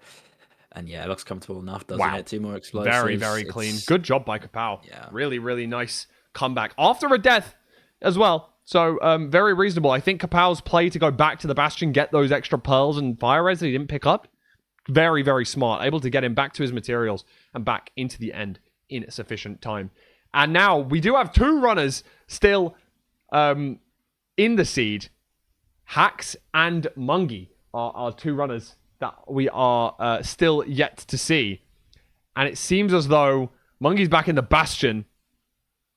Oh, Hax gave up ages ago. He's been having fist fights with every mob he can see, and just playing Hypixel duels with them. So yeah, I don't think he'll be the one finishing off a seed. At I any can't point. say Mungie will be either, given the fact that Mungie is only in the Bastion as of this second, grabbing extra backups. Maybe he's no, I don't think he is trading to get back to his stuff. I think he's just reset the seed entirely. Yeah, could be good prep, could be good practice for the next one. Lack of pearls as of this moment. Yeah, I mean, yeah, you're not going to get anywhere with this. And obviously at 14, 16, it is going to be the end of those guys' attempts at finishing the seed. Now, Hax, of course, Season 8 playoffs winner, currently not doing the absolute best in this seed. And not doing the best in this tournament so far. Not finishing 2 of the 4 seeds that we've had so far. Holding himself in 6th position as of this very moment in time. Just going to update the points on the leaderboard so that you guys can see those. You can obviously see them directly now on the spreadsheet, but we're going to pull them up on the POV as well. And as the match is going to come to its conclusion, it is not surprising who is in first place as of right now. I don't think that is a shock at all. I don't think that's going to be a shock I don't even for think anyone. we need to mention it really. It's a beautiful green-looking little timesheet from Beef Salad here. It's looking beautiful. But yeah, you mentioned Hags, 2 DNS out of 4, and rather frustratingly, it's 2 sets of 2. It's like, it's not even Noah's Ark. It's a finish, a DNF, a finish, a DNF, and that will just disrupt the rhythm so much, especially when we're, only halfway through here, 4 seeds out of 8. Indeed. Just to run you by that again, it's Beef Salad in first by quite a way. Quite a margin. Coming in second, just ahead of Rao. And then we've got Silver in on 18.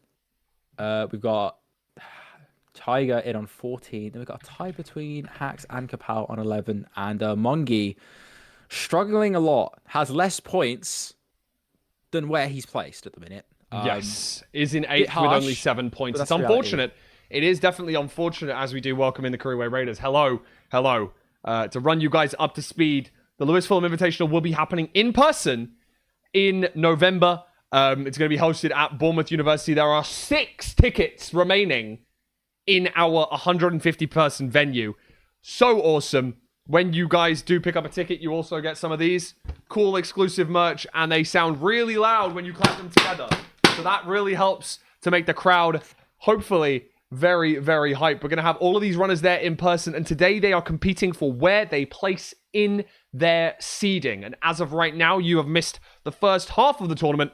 The first 4 seeds have been concluded, and we see our runners in first, second, third, and fourth are Beef Salad, insanely highly in the lead, with V-Street in second and Raul in third. So as of right now, first place would be playing 8th, and that means that Beef Salad would be playing Bing Pig's Big Mungie. It's an insane setup, but in the first 4 seeds, we have had Beef Salad win the first, second, and third seed, and come second to V-Street in the 4th. Very, very consistent. However, the points do increase as the seeds do progress. The 8th seed of the day does provide 20 points to the winner and 0 to the person that finishes in last place. So it is more impactful in the back half of our private room here. We have our 8 runners. We have our 2 commentators. We have our 1 POV because my internet is terrible and I can only apologize for that. We also have 1 ranked spectator account, which we're going to try our best to pop in and out as and when we need it. So, once again, there are 6 tickets remaining for the Lewis Fulham Invitational. If you want to pick them up, that is your last possible opportunity to do so.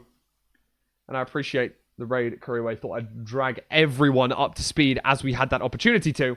And let's get our runners going. Yes. Sorry, I was reading chat there during your nice little monologue there. I'm very glad chat can come and everyone else can come. I'm also very happy that I don't think Poundy is available for that weekend. That's fantastic news. Much appreciated, my friend. That is fantastic news. As we get ourselves into our next run, let's watch Vistrid at the start, the winner of seed number 4. This one is a temple seed. It is the 4th different seed type that we've had.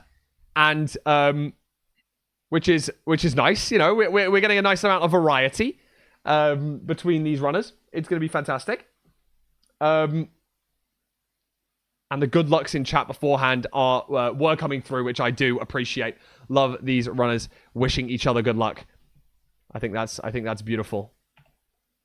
And let's take this opportunity real quick to have a tornado coming out of our desert temple. All of the runners, all pillaring up, all leaving like little worms through this one gap. Oh, okay. Beef Salad and Raoul decided to enter through the upper terrain. All of the others ran out through that side one. Beef and Raoul on their own over by this tree. Everyone else over here gathering around the remaining few trees. Let's head back over to Vistrid's POV exclusively for just a little moment. Yeah, our winner from the last seed with the 3rd fastest time of the tournament. Funny enough, the person who has the 2nd fastest time is Hax, who lies in a lowly 6th place. Yeah, the inconsistency is coming through from Hax right now. Playing fast, but taking 2 deaths so far out of the 4 seeds. Our playoff season 8 winner is not currently our number 1 seed. So we'll be playing against someone who does better today. I wonder if you're going to want that. I don't think you will. I'm going to be honest with you. I don't think you're going to want to play Hax, but quite frankly, these runners are all fantastic. I don't think any of them want to play any of them. I don't think anyone's going to be confident going into this matchup. What they play each other on ladder. Yeah, it's beautiful. Nice little, I believe, treasure into here, and then I'm pretty sure they saw the foot off their right, if I'm not mistaken. But yeah, I mean, as we said, Beef Salad V-Strid played each other 1,000 times last season? Okay, not last season, in total. They played each other around 200 times last season. 1,000 times in a season would be insane. Yeah, that would be a bit mad. I wouldn't put it past them the way, how high their elos are and everything. Yeah, they do queue up around similar times. It's just one of those things one of those nice quirks about the ranked ladder. You know, time zones are really important. You're going to be seeing maybe the same matchups multiple times. And obviously, with most of these guys, they are residing in Europe. Apart from our lowly North American who is in this tournament, our good friend Silver Run, someone who hasn't been on the mainstream all that much. So let's pull him up as of this very second. Definitely earlier in the morning for him. I say earlier in the morning. It's like 1 p.m. It's really not that bad. That's probably his morning. That probably is his morning, to be honest with you. But at the moment, Silver doing okay. I'm not sure he's going to be the happiest with how he's played today. He's not done terribly. He's not done amazingly. He's finished all 4 seeds. That's something that only 3 runners can brag about as of this very moment in time. But he's seeing himself in 4th place, meaning that he's currently going to be playing against Tiger in round 1, who occupies the 5th spot. Yeah, I mean, we've said it all day, really. It's about consistency, especially when you're going to factor in this is for a LAN tournament in person, where, there's so many other factors that you never would have accounted before in any run before. I don't know how many of these played in different IRL tourneys before, or even IRL settings before. I know for a fact we have before. We know what it's like. It's quite... It can get to you. It is daunting. Honestly, it is daunting. It's quite daunting. You don't know how you it's not really one of those things. You can prep for it, but honestly, the best preparation is just experience it. Yeah.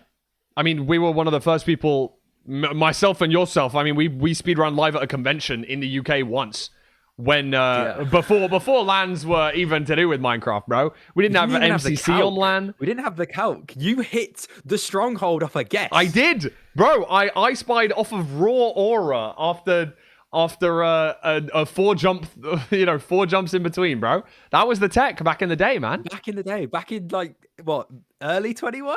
It was April 2021. That was back when we were on LAN, bro. We had a little relay session.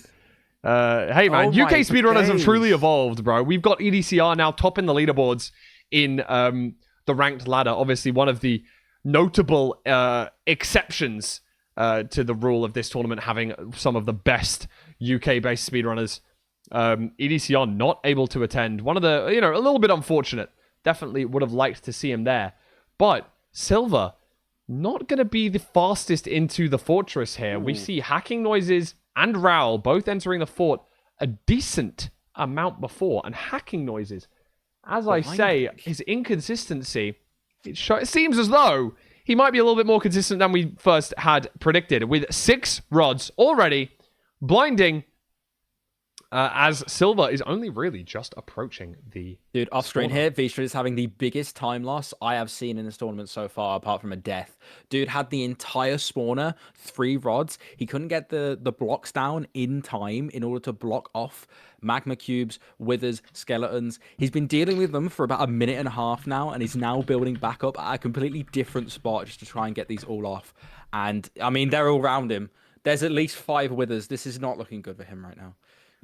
No, very true. I mean, it's looking like Hax is hugely in the lead, going to the stronghold at 6 flat.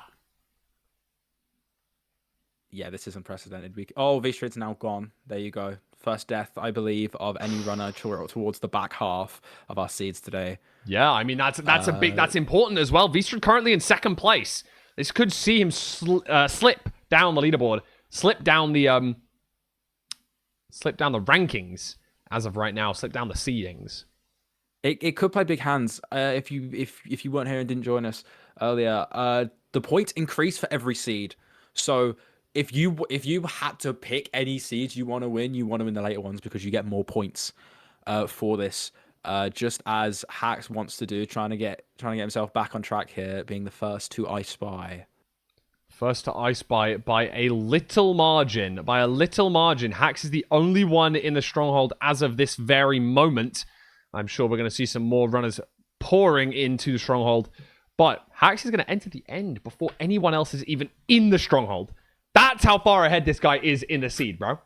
And that's how he knows. He doesn't have to push. If this is a hard 0, he doesn't have to push. No one's even in the stronghold. He can play it safe and wait for the 1 cycle semi-comfortably. Well, I mean, Tiger is just behind now. Tiger entering the stronghold in 2nd place. Helpfully, Hax pulling that up on stream for us as well. Thank you very much. Yeah, Hax has no pulse, so will not be going for this 0 cycle. Could be a very, very important problem. Does get the take aim achievement. I wonder if anyone's going to metagame this. Hax got take aim. I wonder if he's, Oh, but he didn't get free the end. I wonder if that means he messed up the 0 cycle. Now, of course, this is something that I think would be more prevalent in the 1v1 format rather than the multi-private room format. But no other runner is in the end as of this moment. Tiger, Raoul, and Beef all in the stronghold. But Tiger and Raoul both entering the end. Let's pull up Tiger's POV. See if he's going to be able to see off this 0 cycle with 2 pearls. It's a back dragon. I don't know if he's going to be able to after the pearl clip. He's going to push for it. It's not the worst pearl. It is a pretty bad pearl. Is this side setup? Side setup-able. Hax gets the perch. Hax just gets the perch. My apologies. I'm sorry that we weren't watching that. I really thought that the 0 cycle attempts would be more interesting, but the perch coming out. There we go. Getting 1st place for Hax, and Tiger not quite able to kill a dragon on that rotation, but does free the end just afterwards.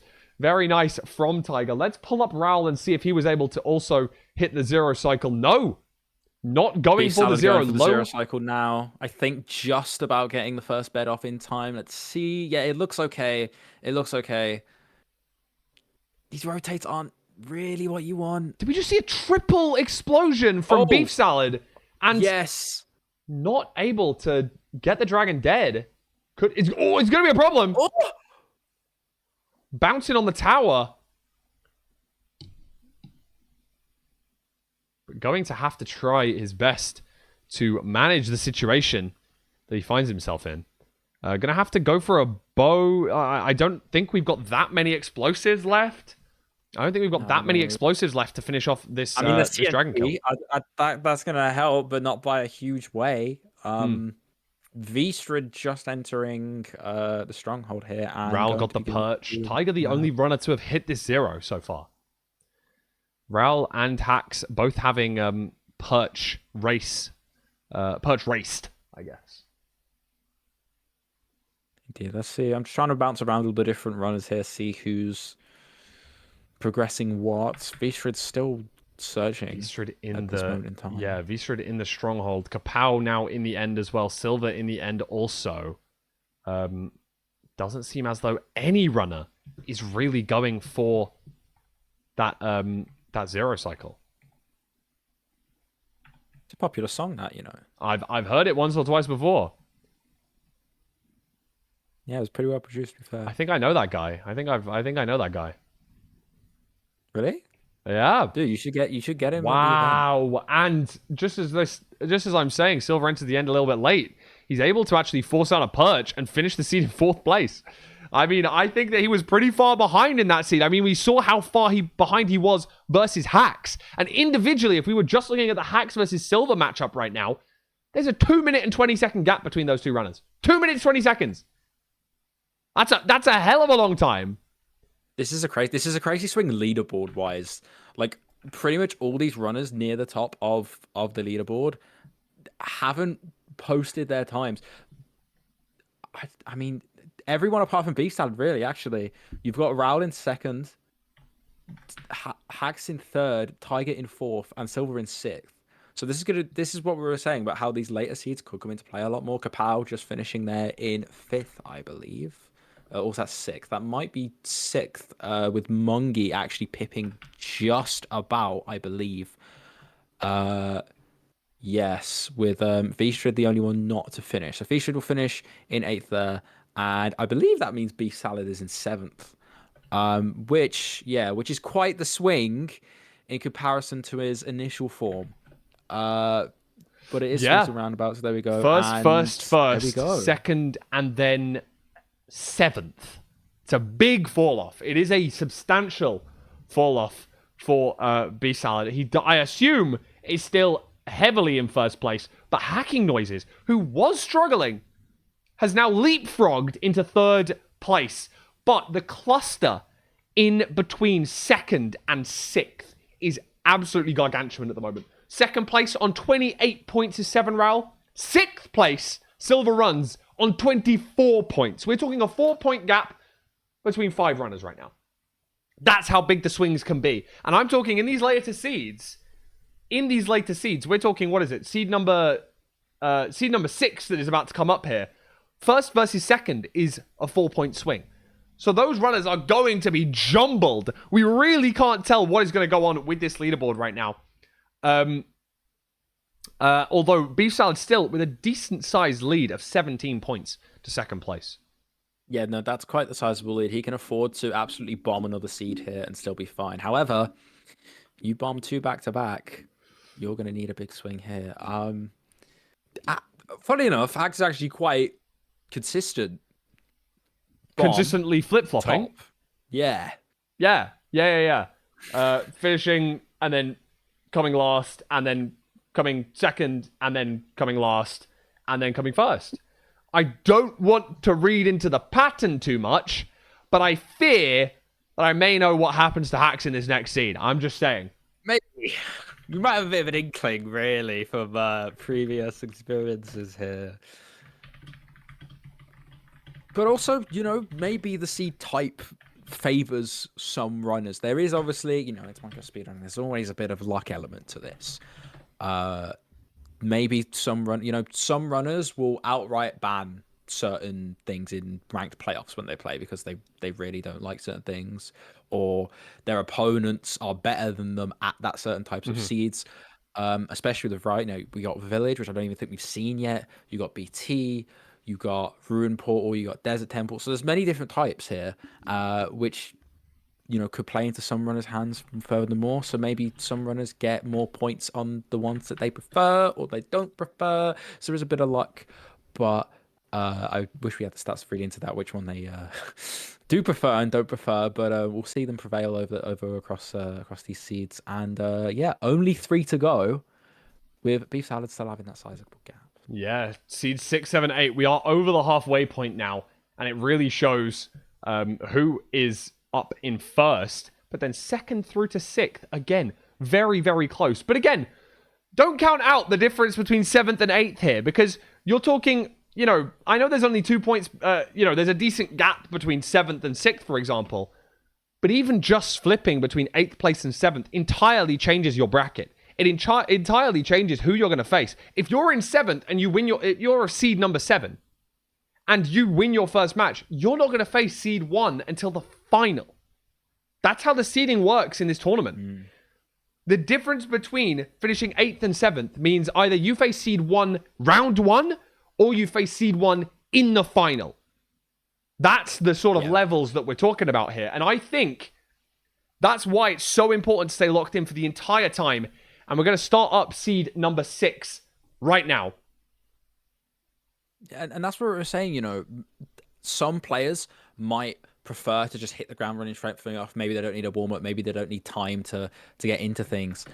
Some runners might need some time. So maybe having that, there's a few extra points to make sure you play the supposed first seed towards the end when you hit form, it might benefit you better.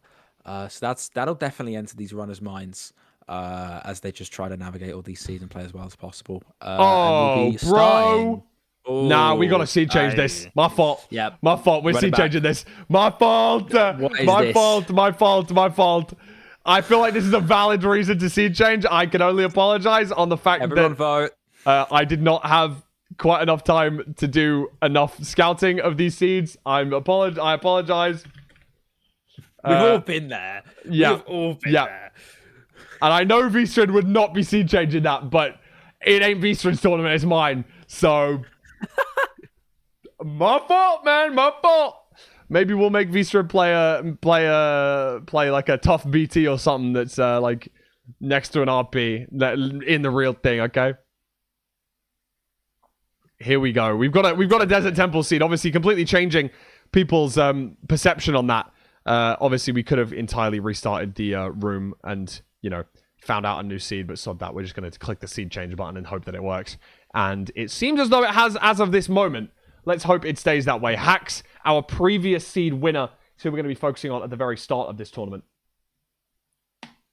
Yeah, this doesn't look like a duplicate seed. So it should be fine, I believe. Yeah, just standard stuff. No gold. You're gonna have full iron tool. We are probably not gonna have full iron tools. No. I saw that I didn't see how many diamonds are in the inventory initially. Yeah, but just the one. So, but no cobble actually for Hax. Having to make the wood axe here. Yeah, interesting from the TNT explosions. You're not going to get any sort of stone or anything at all, which I presume most runners will be getting that stone axe, which they will want to switch off of quickly as they make their way to the bastion. And I presume, okay, well, we've got V-Strid here going for some gravel, which is a decent walk away. Most runners, I presume, are going to be opting for the woodlight here. Yeah, most runners going for the woodlight here, but not all of them. And I believe, I can't tell exactly who this is, but I think it might be Beef Salad that may have flooded the lava pool. Yes. Has flooded the lava pool. It's not ideal when you're trying to woodlight. And we can see that the lava's flowing into the portal for Beef Salad. It's one of those things which is going to cost you a good amount of time in the overworld where you don't want to be losing that time.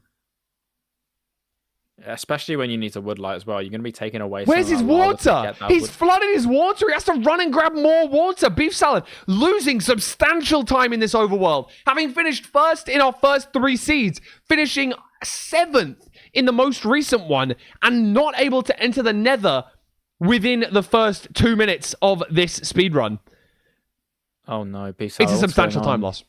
Where's it the really is. consistency? It's all going off the cliff. Like, V-Strid's gonna get to this bastion. Raul is first to enter the bastion. Raul's already hit the treasure. We're gonna Beef Salad's pop even over like, to Raul. thought about To Raul even. hopping in. Yeah, V-Strid not too far behind.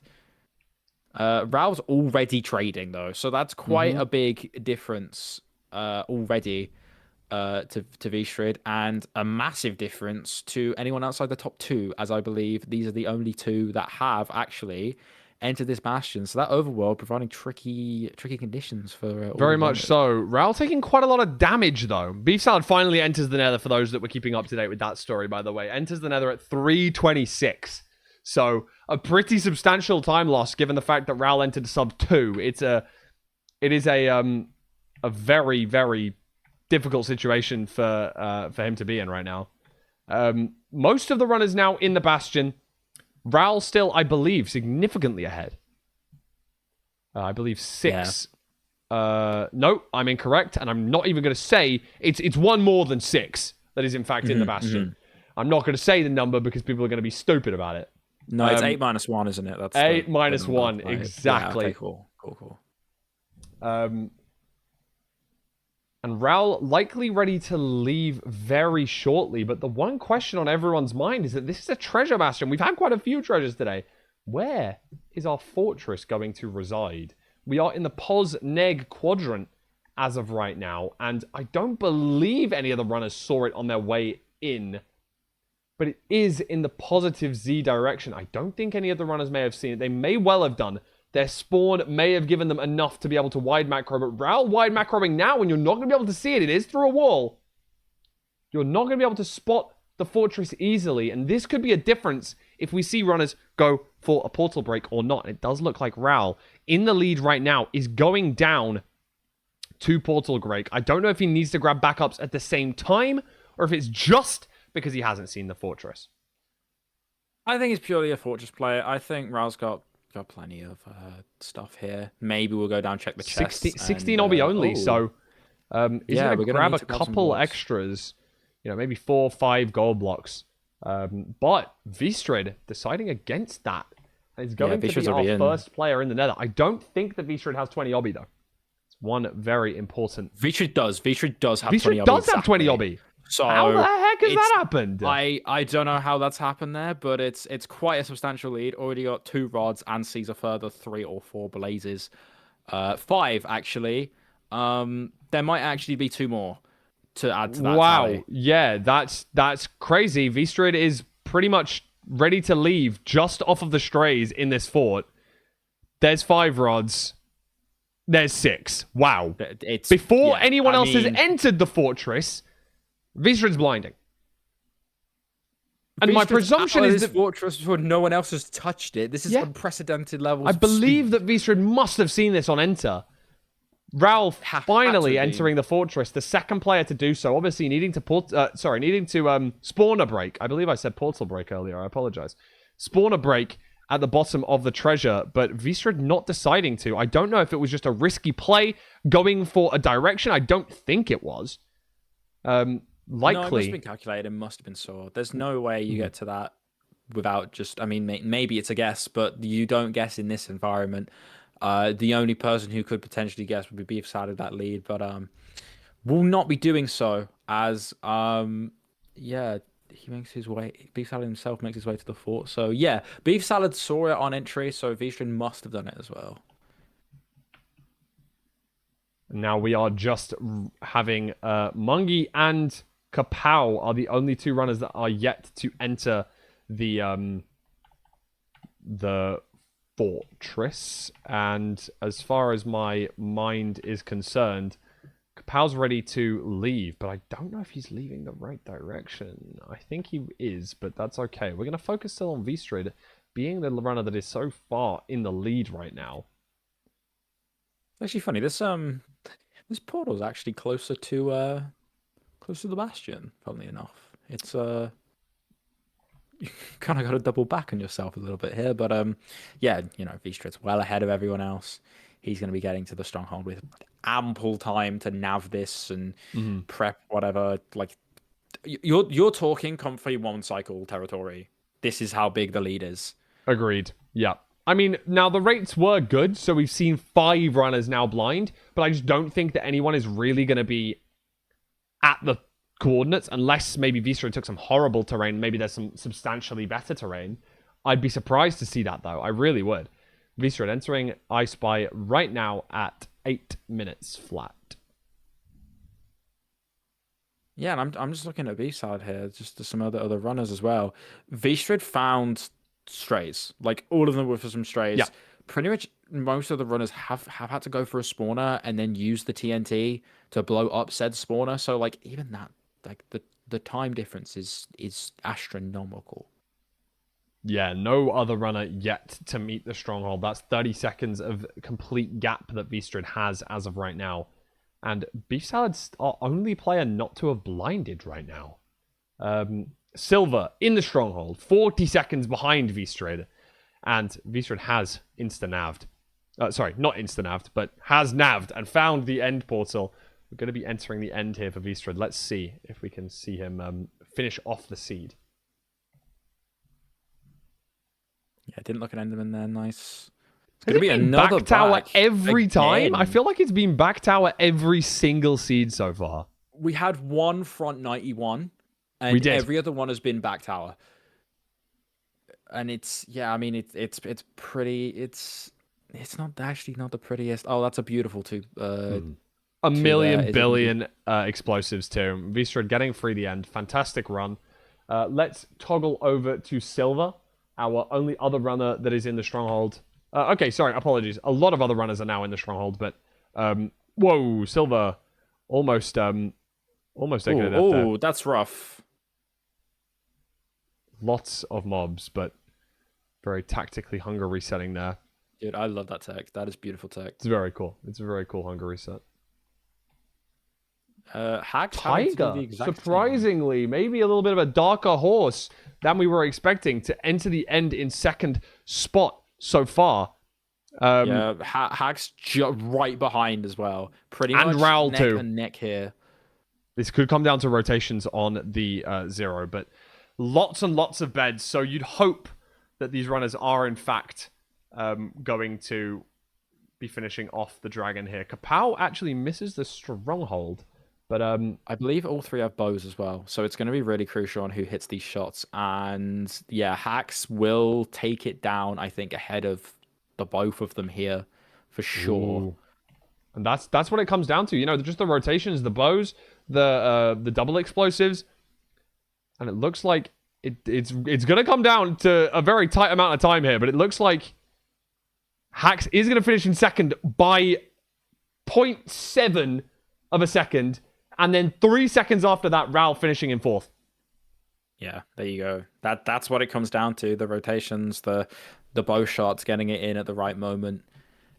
One tick later, it could be the difference with those bow shots. It's insane. That's how minimal the margins are. But that wraps up the top 4. Beef Salad within finishing a off very in close 5th. Everyone else just waiting for the Dragons to finish up their death animation. Beef, Bing Pigs in 6th. Sorry, Mungie in 6th. 2 seconds later. But I believe Silver is the only runner as of this very moment that did not hit the 0 cycle. We're half bowing. Yeah, Beef Salad coming in 5th. And we're a brick. And we're a brick. Oh. And we jump over the Dragon's Breath and blow ourselves up with a bed. No, weird. Oh, that's genius. No, that's smart, I think, actually. I can't even think of a word to describe that, to be honest. I believe that Kapow has just either killed the dragon or boated down from the tower. Okay, boated down from the tower without the dragon being dead. But we are going to see him in the end. Mungie's going to finish in 6th. Actually, just straight after Beef Salad, actually. I missed that just then. So, yeah, this is the battle for the penultimate spot, which at the moment looks like it has one winner. It does seem as though only one person is going to be finishing off this right now. However, I have cursed twice. I have casters cursed twice so far today. I don't really want to add to that tally. so I'm going to keep my mouth shut. It'll be okay. It'll be okay, bro. I'm sure. Are you sure? Okay, fine. Kapower's going to come in 7th and kill the dragon, and it's going to be fine. Right? It's going to be beautiful. It's I'm going to be sure fine. It's going to be great. It's going to be absolutely fine. And this is going to be our last completion of this seed, Silver. That, I believe, is his first DNF of the tournament so far. Having finished every other seed, he's not going to be able to finish this one. With 12.58 for Kapow. Does mean that he gets some points on the board. And it is an important few points because it changes the seeding from 7th to 8th for Mungi as of right now, who is our lowest seeded player at the very moment. And we're going to give these runners a 5-minute break, just so that if you need to grab food or water or go pee, they have that time to do so, and then come back for our final 2 seeds. 2 more seeds after this, after the break. It also gives Chat a nice little break. You know, go get a cup of tea, go get this. You could also go grab a ticket. There's only 6 left. And... Very true. Sorry, I'm not in studio mode. I was trying to go into studio mode so I could change the points. There we go. Sorry, apologies. Continue. Yes, keep talking about the tickets, bro. Yes, there are only 6 tickets left. It's the pin chat. It's !LFI. If you want to be there on November 22nd down in Bournemouth University on the south coast of the United Kingdom, then get your tickets now. As I said, you know, you could be part of the MCSR's biggest in-person tournament. The first one using the ranked client. We're gonna have cast. We're gonna have a whole production team. But most importantly, we're gonna have you. We're gonna have a big crowd, live audience. They're all gonna be clapping. Awesome. That we've got. You know, there's so much stuff that we've tried to put together for this tournament, and we're really excited. Of course, the production team all fantastic. Thank you very much, Sivianox, for producing on the day, and you know, thank you to Ben for commentating here, and then. There's a little bit of a big announcement that I haven't really said that maybe I could leak now, especially after all the time. Especially after the raid, we could have a little bit of a leak. Couldn't we? To be fair, it would be apt. But let's fade to the points real quick while we have just a little bit of time. We can see Beef Salad still out in first, but that gap that we said before was 20 points. Substantially fewer now. Only 8 points between Beef Salad and V-Straight in first and second place in the seeding showdown.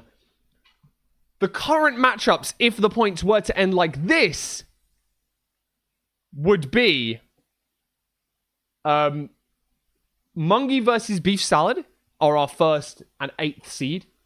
We would have V-Straight playing Kapow as our 2nd versus 7th seed. Third place would be playing 6th, which is Hacking Noises versus Silver Runs.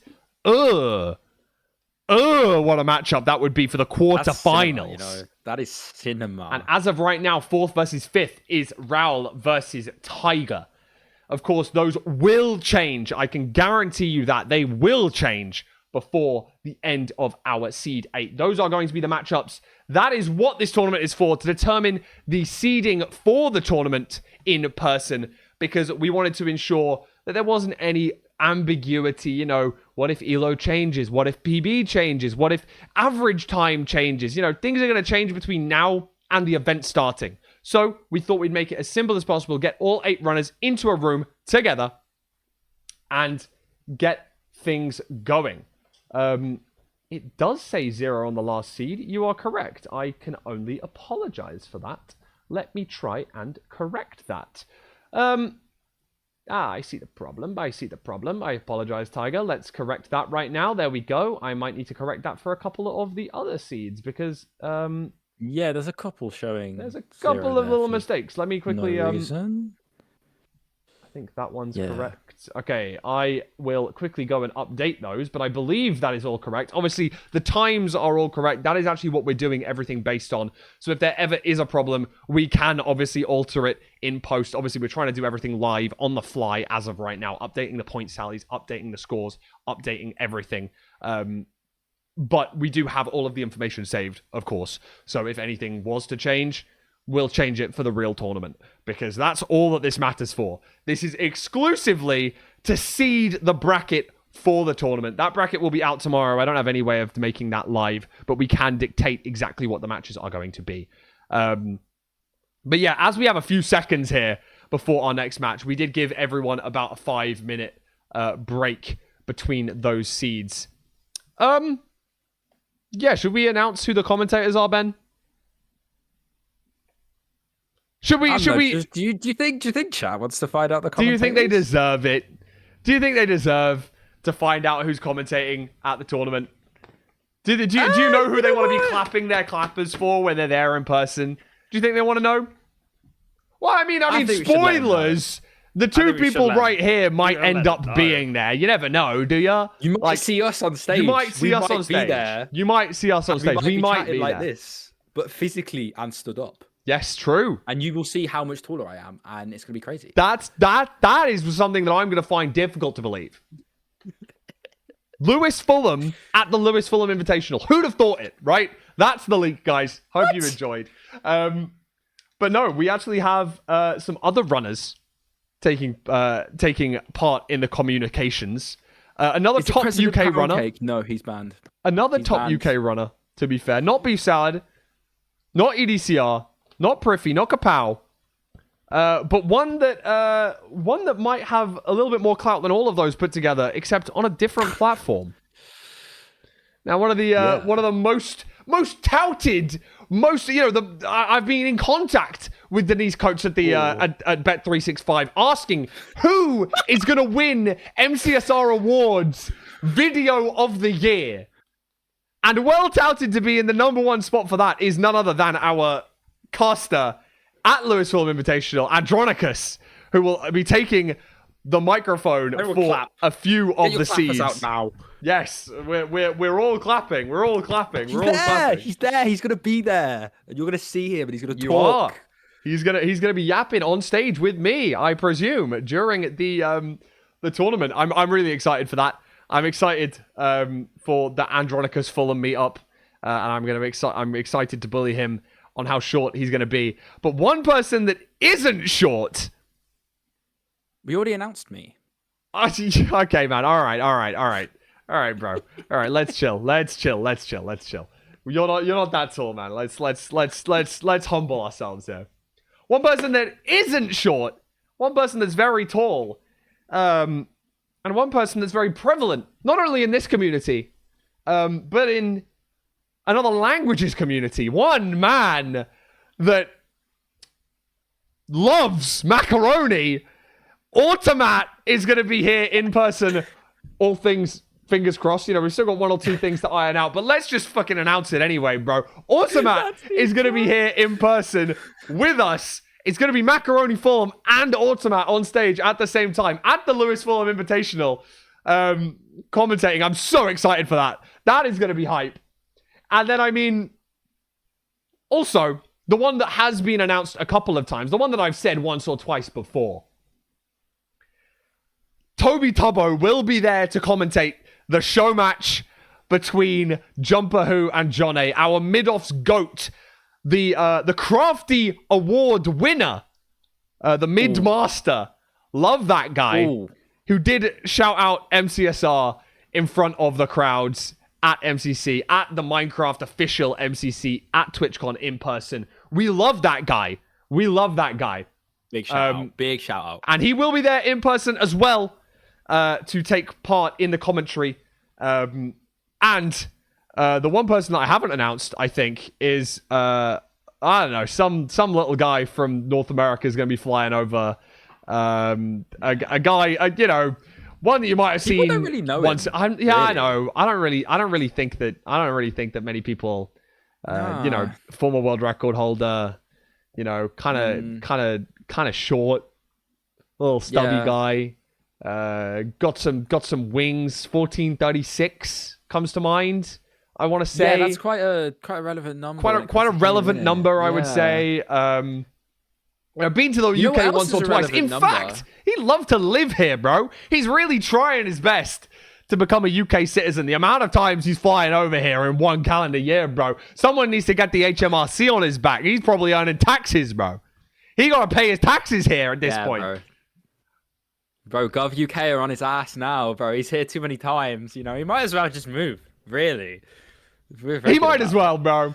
But until he can move, He is going to be coming back for the Lewis Fulham Invitational. Confirmed as of today, our fifth and final commentator is going to be none other than Curryway, the GOAT. He'll be joining me on stage for a couple of the seeds. So excited to see that man again. And also so excited to be watching Lewis Fulham Invitational with him in person. And if you want to come there, meet all of the casters, all of the runners, and all of the community, there are a few tickets left. And I do mean a few. There are only... Actually. Well, there were 6 tickets the last time we had a break. And I wouldn't be surprised if more have sold in between the two, in between that time. Lauren in chat saying that there are only 3 tickets left now. We've halved the number of tickets remaining. That's 3 is not a lot of tickets. 3 is not a lot of tickets. It's not a lot of tickets. And I mean, I don't think there's going to be a second wave of tickets being released. No. So if you want to get your tickets, you need to get them now. Yeah. All sat together, so pull the squad together. That's huge. Huge communications. People, calm down. It is perfect. Let me give these runners a little 1-minute warning. Oh my god, it's 2. It's 2. It's now 2. Wow, there you go. Only keep 2. Keep that refreshing though. So I mean, we saw before that if you put the tickets in your basket, they are held for 20 minutes. So if you don't get a ticket right now, you might be able to refresh the page in a little bit if people haven't checked out. So keep it up to date. I don't believe that we've sold out. I will give you the communications if and when we have. I'm super excited for it to happen. I'm super excited to meet everyone. It's less than a month away now. It's less than a month away now. Oh my gosh, don't say that to me. I just realized that. Yo, Lewis, it's less than a month away and you've got 2 tickets left to sell, brother. I know. I don't know if we'll do it. It's a whole month left. A couple of tickets left. I want to point out, quick update. It's sold out. That might not be confirmed though. Obviously, that is probably waiting on baskets. Bags. Of course, it does make sure that if you put that into your basket, it is going to hold it there for a little bit of time. And of course, people can refund. Of course, I'm nice like that. I'll give you refunds. There's no one ticket, no refunds kind of business here. I'm allowing refunds up until 2 weeks before the event. So as long as you keep an eye on the ticket page if you don't get one right now. Obviously, also I have emailed Mojang. I'm waiting for a response from them. We might be able to increase the capacity by a couple of tickets, but as of right now, I believe that we may be in the region of selling out. I don't want to say anything guaranteed, but provisionally, we're nearly there. Obviously, as we've said, if you still really want to come, and they're sold out at the minute, they do get held in baskets for about 20 minutes. So they do. So keep refreshing, keep yourself double checking. But right now, let us send the guys into the 7th and penultimate seed of the day. Almost the last one. Not quite the last one yet, though. Any preferences on who we want to watch for this first seed? Or which POV we want to see, Mr. Bender?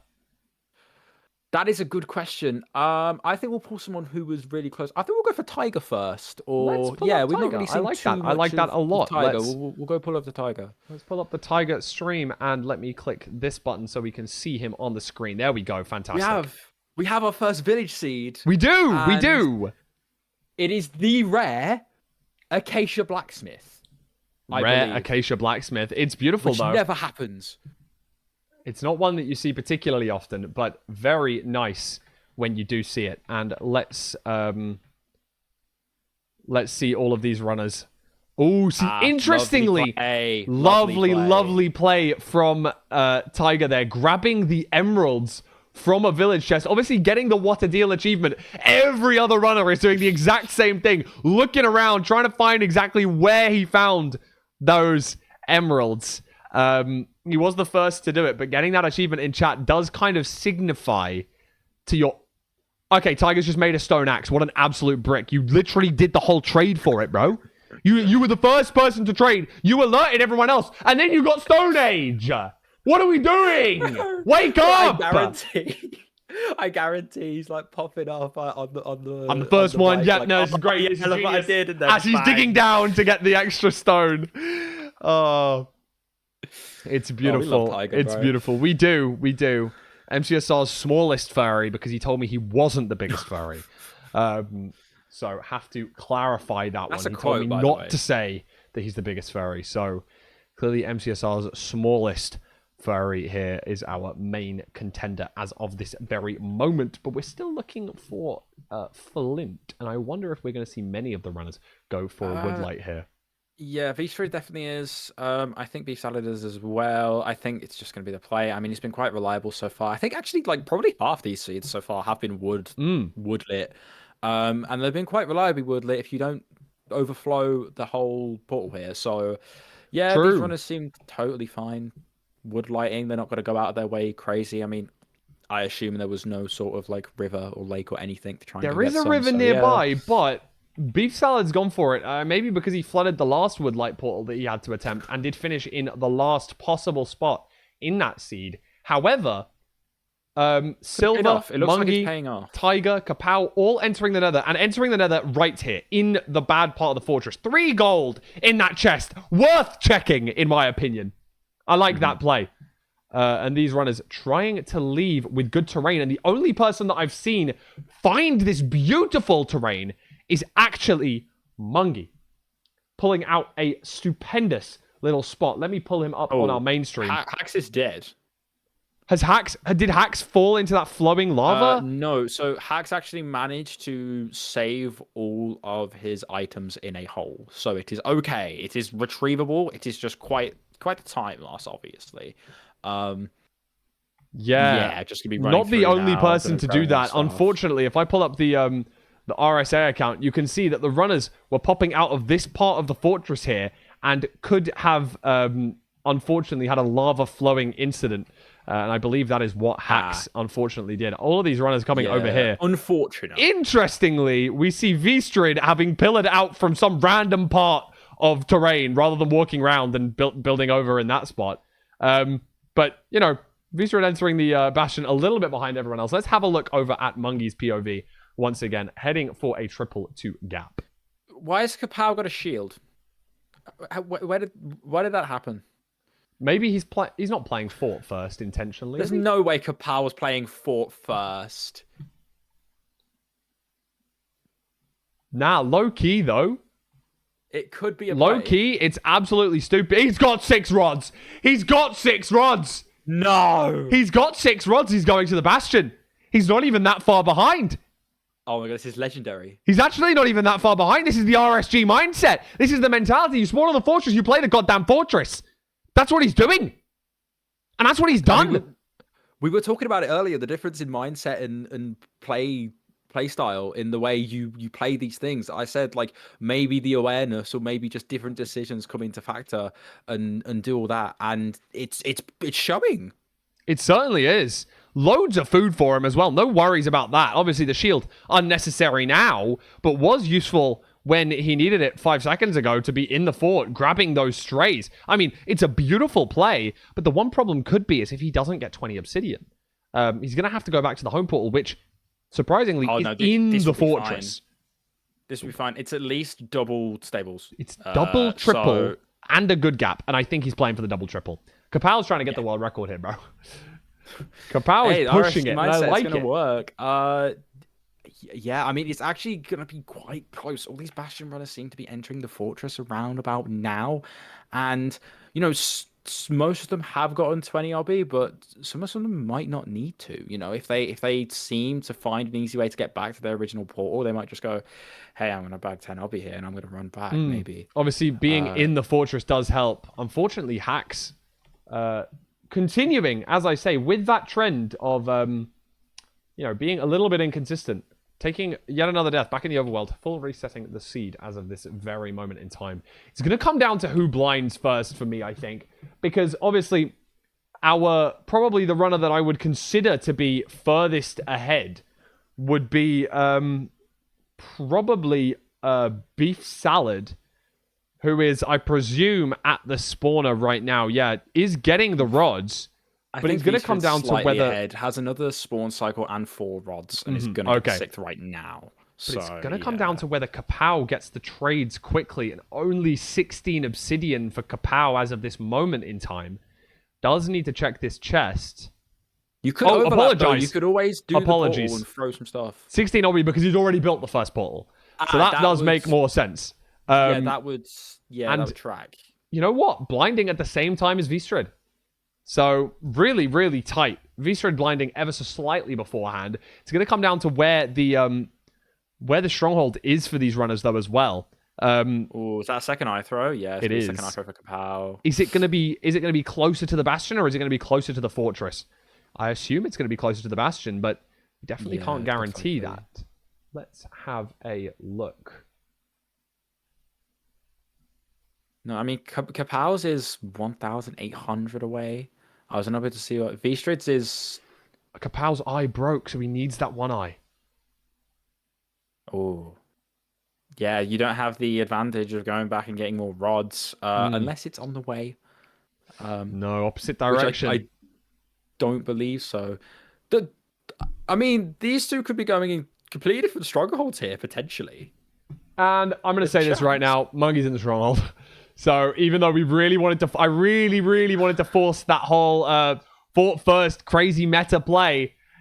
I think we can be honest and say it probably was just a bit stupid because we are yet to hit the I Spy for Kapow and Mungie is in the end.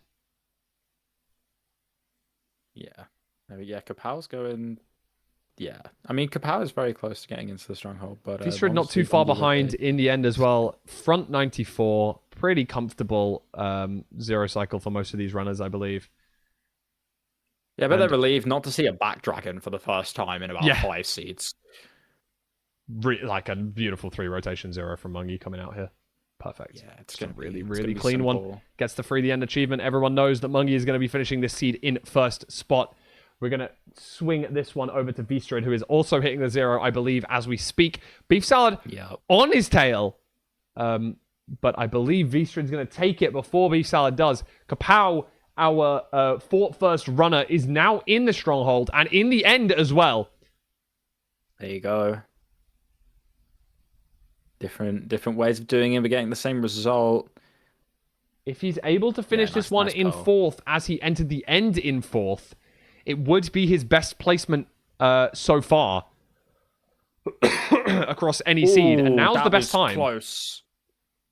That was close. Manages to clutch it out. There's only 3 more better. Has anchors 2 by the seams of things. So it looks like it's going to be plus okay. ones. He may not finish in fourth here. May end up getting gapped by Tiger. Possibly. Beef Salad in third place. Not a free the end? Oh, it was. Okay, I'm a brick. It's okay. And Tiger does pip Kapow to the final, to the finish line just because of the rotations of the dragon. Even though Kapow went to the end first, Tiger finishing the seed in a good 6, 7, 8. I didn't mean it, man. I was just saying 7 or 8 seconds, man. You could see the light go from my eyes as I said it. I heard it and I went, oh no. He said the thing. It happens to the best of us, said the thing. Oh, it's gutting. I can only apologize. What's this generation come to, man? I know.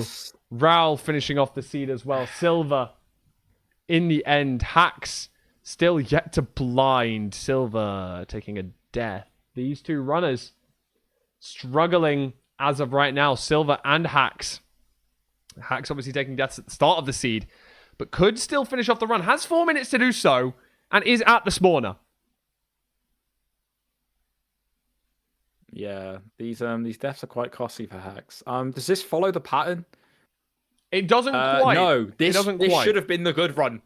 Yeah, but last seed should have been the bad run. So, I mean, maybe we flipped a script in the second half of this tournament for Hacks. It's still playing out, though.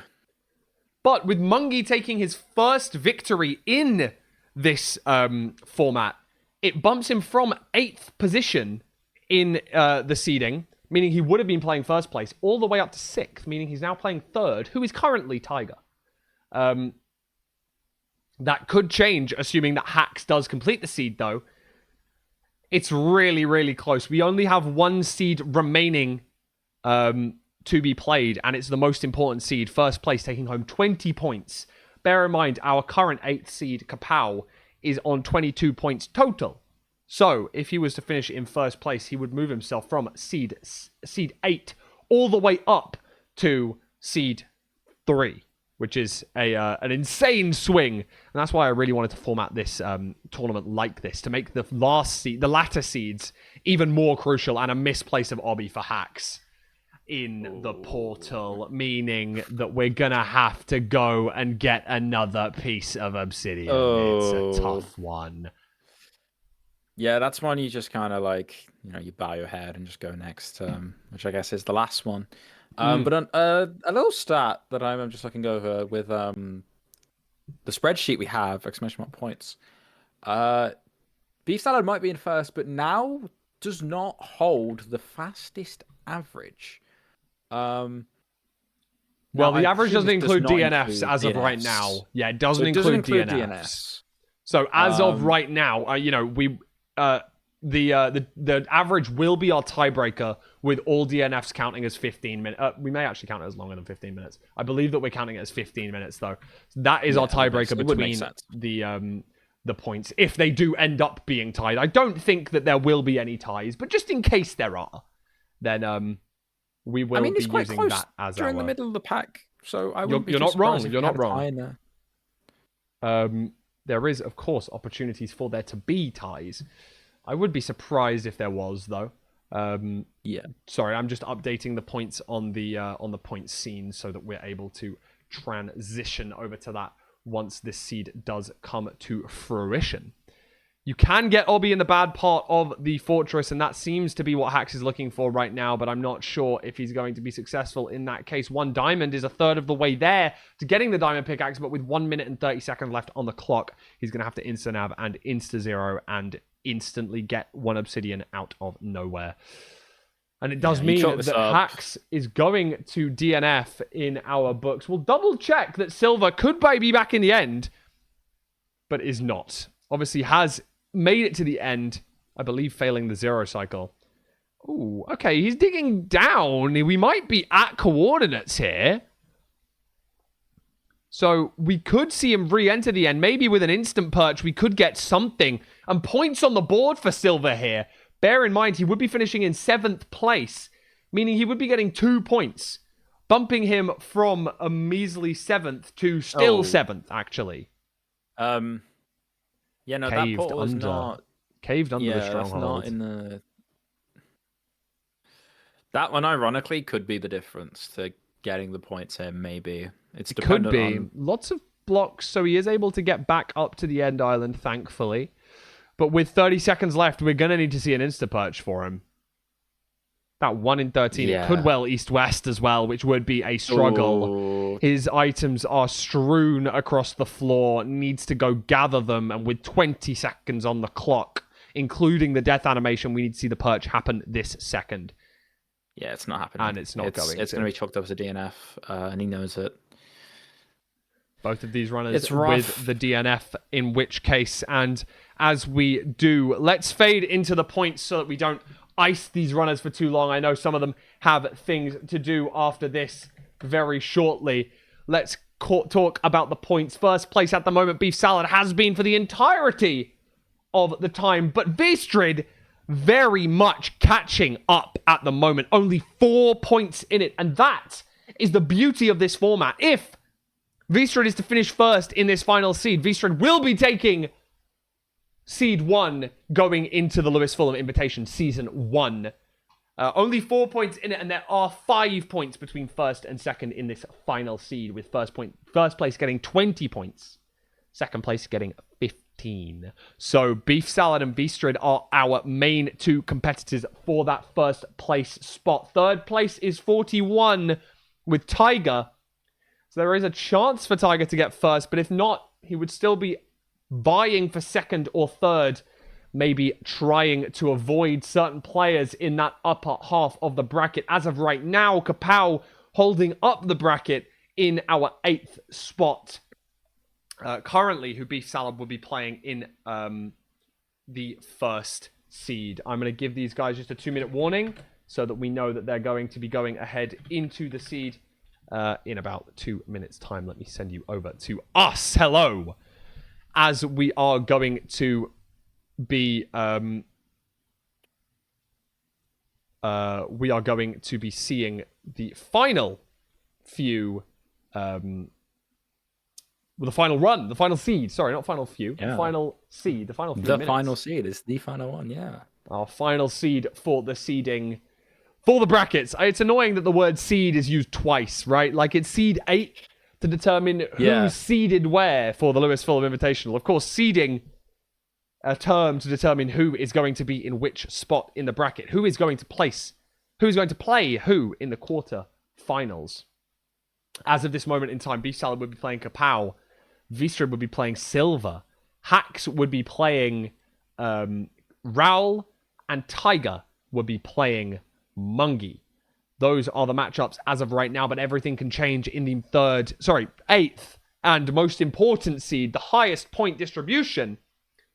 And with 2 minutes left on the clock before we start that seed, let's have a little look and double check that there are tickets still available. Are there tickets still available is the question on everyone's mind, on my mind. Let's find out. Let's have a little look. Let's open this link in a new tab. I believe that there may still be a few seats still left. I have news for you, my friends. There are no tickets to select on the website. And there's a little bar below the ticketing arrows that have 2 words on them. And it says sold out. Wow. Well, there you go. No, hold on. I think I still see 2 tickets. I still see 2 tickets here, yeah. Oh, the website's lying to me then, bro. Oh, okay, well, I do see 2 tickets. Section 2, row C, and row D, seat number 7. There are 2 tickets left on the website. 2 tickets and only 2 tickets. They're in my basket right now, and I've just removed them from my basket. So let's make sure that I don't hog them up. Those are the last 2 tickets available for the Lewis Fulham Invitational. Get them while they're hot, and let's get going with our last seed of the day to determine who's going to be playing who in the quarterfinals. Let's have a little look, and let's see who do we want to watch for our final seed. Who have we not watched as much of? Let's watch. We haven't really watched some Mungie. Okay, let's watch Mungie. I like that. I like that com a lot. Let's have a little look. Yeah, Mungie, the winner of the last seed as well, so it would make a lot of sense. Big key thing to note going into this this final seed, this Rune Portal seed, though, is that, as we said, that gap that Beef Salad has now close to 4 points, and the difference between winning this seed and coming second is 5 points. It is. So it is truly winner kind of takes all here for Beef Salad and V-Street in terms of the 2 out in front vying for first or second place, because I think that practically confirms they will not be facing each other till the final. If they stay pretty in the top much. 2 There's a small chance that they both DNF and then Tiger wins the seed, meaning that technically, they could actually slip. I think Vistra would slip down into 3rd, but I don't think that's gonna happen. But yeah, there's a chance, right? So you don't want to count your chickens before they hatch, Exactly, and we'll find out over the next and final 15 minutes of the seeding for the Lewis Fulham Invitational, which is under a month away, which is kind of mad for us to say that we're going to be all in one arena. There's going to be hundreds of you with us and our amazing production team and amazing casters and everyone else involved. So excited for that, and this seed is going to be fast. Very fast nether enter from these runners. Very close bastion, top down or manhuntable. I believe that most of these runners are going to go for the top-down play, but especially for the... Oh, my God, it's lava housing. It's lava housing. Guys, it's lava housing. They could stop this, though. Oh, it's stoppable. It's stoppable. It's so stoppable. Who can stop it? That's the question. This is a skill check.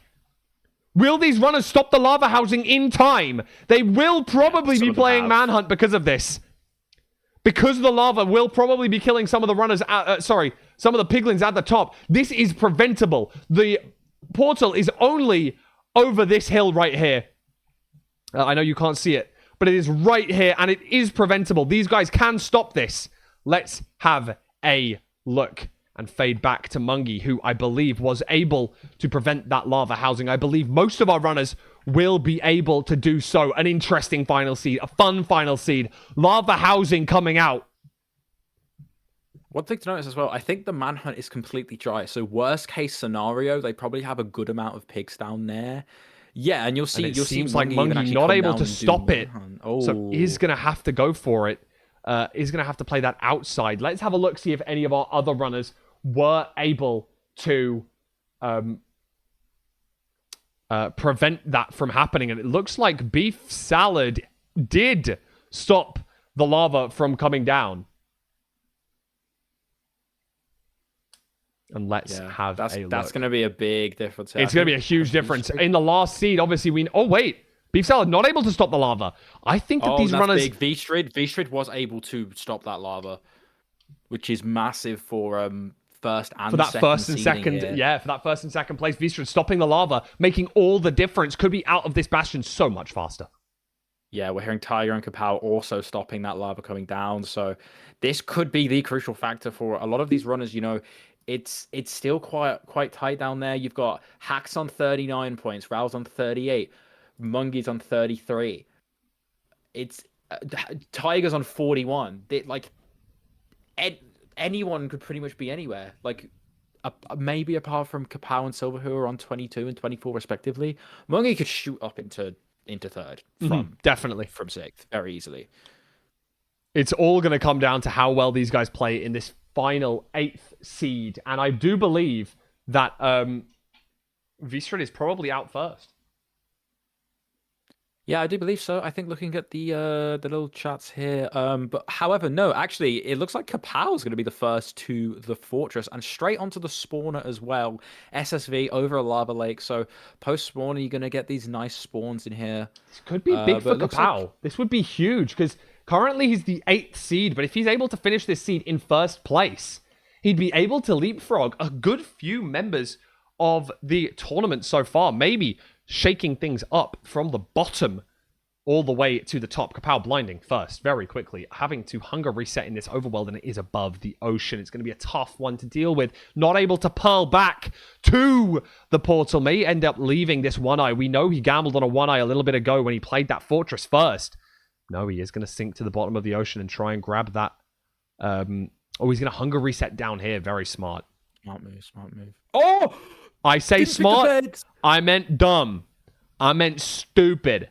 I meant idiot. Oh dear. Oh, There we go. That's an Emerald 1 level play, bro.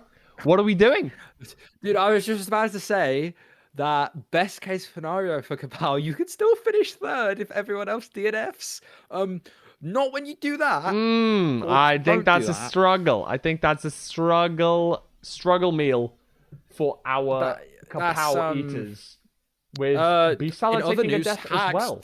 Hacks has taken a death and he's completely reset the seed as well. Wow. Beef Salad has also died. I do not think Beef Salad has reset the run. Yeah, no. Beef Salad is running back. So this seed is causing a lot of trouble for the runners. And this V-Strid could end up taking first. Most likely will end up taking first seed in this tournament now. Entering Stronghold at around 6 flat. This is insane. This could be first seed wrapped up if everything goes accordingly. Not only the first place in the first seed number 1 in our tournament in person, but could also be the fastest seed of the day if we get some good nav here. Yeah, fastest seed of the day so far, looking like an 807 so Salad. I think we're going to need to find this portal room quickly if we want to beat that. And the nav is not being the kindest to V-Strid. The spikes weren't really in V-Strid's favor from the get-go. Gonna be going down, searching around. Yeah, it does not look the kindest. We're getting towards the turn back territory really here. V-Strid struggling as of right now. Let me go into the RSA and show you exactly what I'm talking about in person here. V-Strid looks like they're about to make it to the portal room. The first person to do so, but Raoul on his tail, right next to it. Yeah, quick little Kapow update, by the way. Second death reset by the initial bed, and items everywhere. Back to V-Strid. Let's watch V-Strid as he goes for the 0 cycle here. Back, but it is a simple cage. Baby's first back 0. Comfortable push there. Totally fine. With Raul just behind. It could be down to rotations, but I do think that V-Strid is going to take this one in first place here. Raul just a smidge 100%. behind, but very, very strong from both of those runners. And that could shake things up quite a lot. Let's focus on who else is behind as of right now. Tiger. Let's pull him up on the main stream. Yeah, just confirming they're in fighting for his death. V-Strid with an 8:09, so just a bit slower than the fastest time we've seen today. However, he won't care about that. He will be happy knowing he has just officially locked in the first seed. First seed of the tournament. And Raul does take a death after killing the dragon, as I noticed. That was something that I was quite surprised about. God. And that could make an absolutely huge difference here. Because Raul is currently 5th. Insane. Oh no, don't blow up the bed. That's bad. That's not what we want to see. No, that's fine. The hunger reset's already happened. Chill in. Probably actually helps so you don't have to break it again. It's... Oh, there's a second creeper. That's rough and nothing down here. So... Mungi actually taking second place because of the death to Raul after killing the dragon. Raul does have to make his way back, does have 7 minutes to do so, and it is going to be an important thing for him to finish. Because as of right now, with Mungi taking that second place time, Mungi gets 15 points, overtaking Raul in the seeding format. Yeah. Currently leapfrogging even Tiger to make it into 3rd place. As of this moment, of course. Tiger yet to finish the seed, but should still do exactly every that. points total compared to the first seed is doubled in this last, with a few odd number differences here or there. But so it's imperative that these runners, especially how close they've been over the course of as we expect, they're this level for a reason.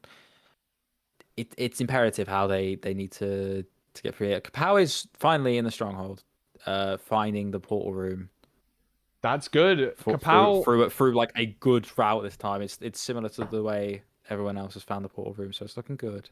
Kapow, sadly, not being in our top 3 does guarantee that he is going to be our 8th seed for today, meaning that we have our first of many matchups guaranteed, which is going to be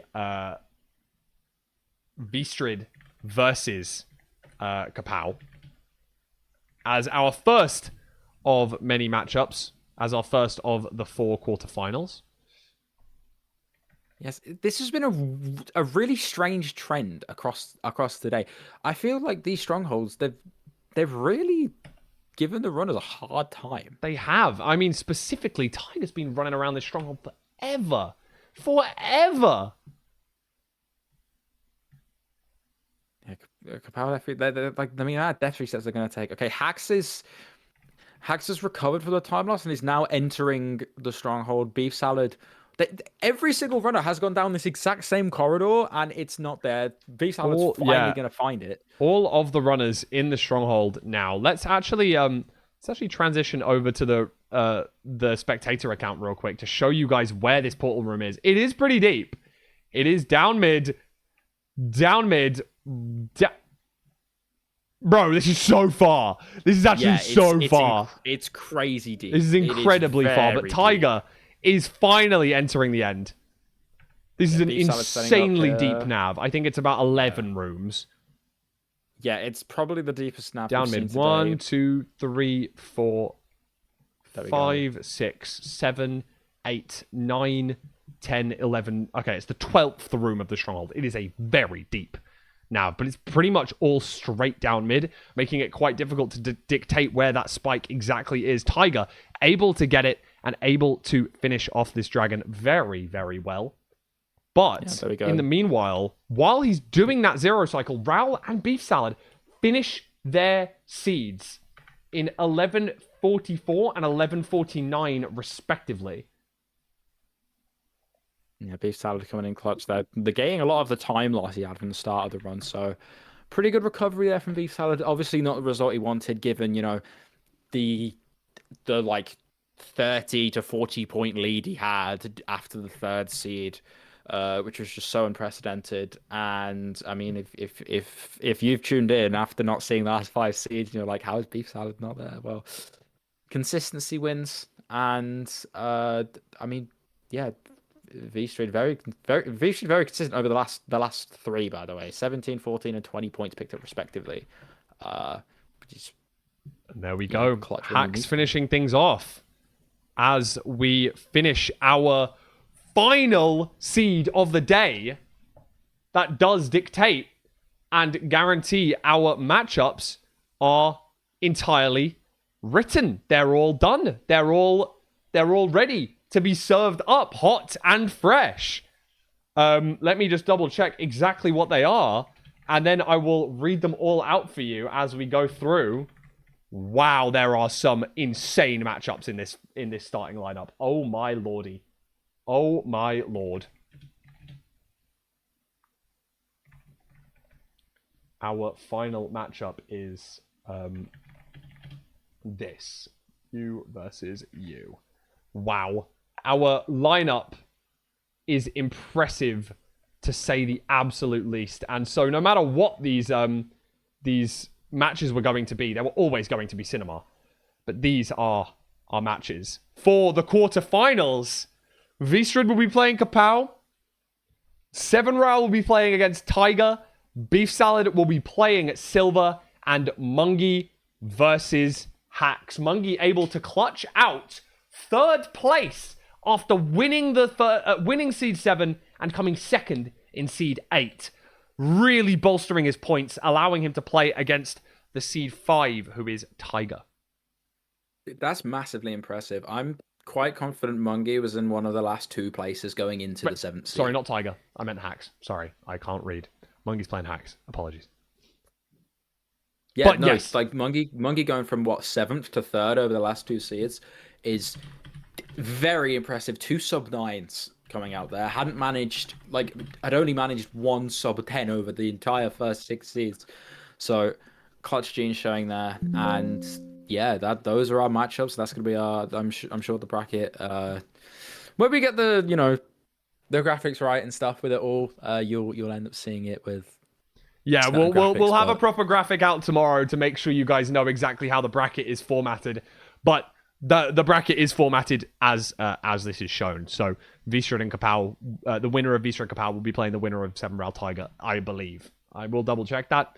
Not guaranteeing that, but I believe that's how it works. We'll be popping that onto a bracket, and it'll be on all the socials tomorrow. If you haven't already, this is your last chance to pick up a ticket for the Lewis Fulham Invitational. I've reminded you as many times as I possibly can, so I don't feel bad about the fact that they're selling out anymore. You know what I mean? If you aren't there, you had the chance. I've been screaming it from the rooftops for as long as I possibly can. And there are solely 2 seats that do remain. 2. And they're next to each other, so you can bring a friend. It's fine. We're not gonna throw you in different corners. Yeah, they are. I mean, 2 seats right next to each other. They're in front. They're one row in front of one another, but they are pretty much next to each other. And there are actually more seats there.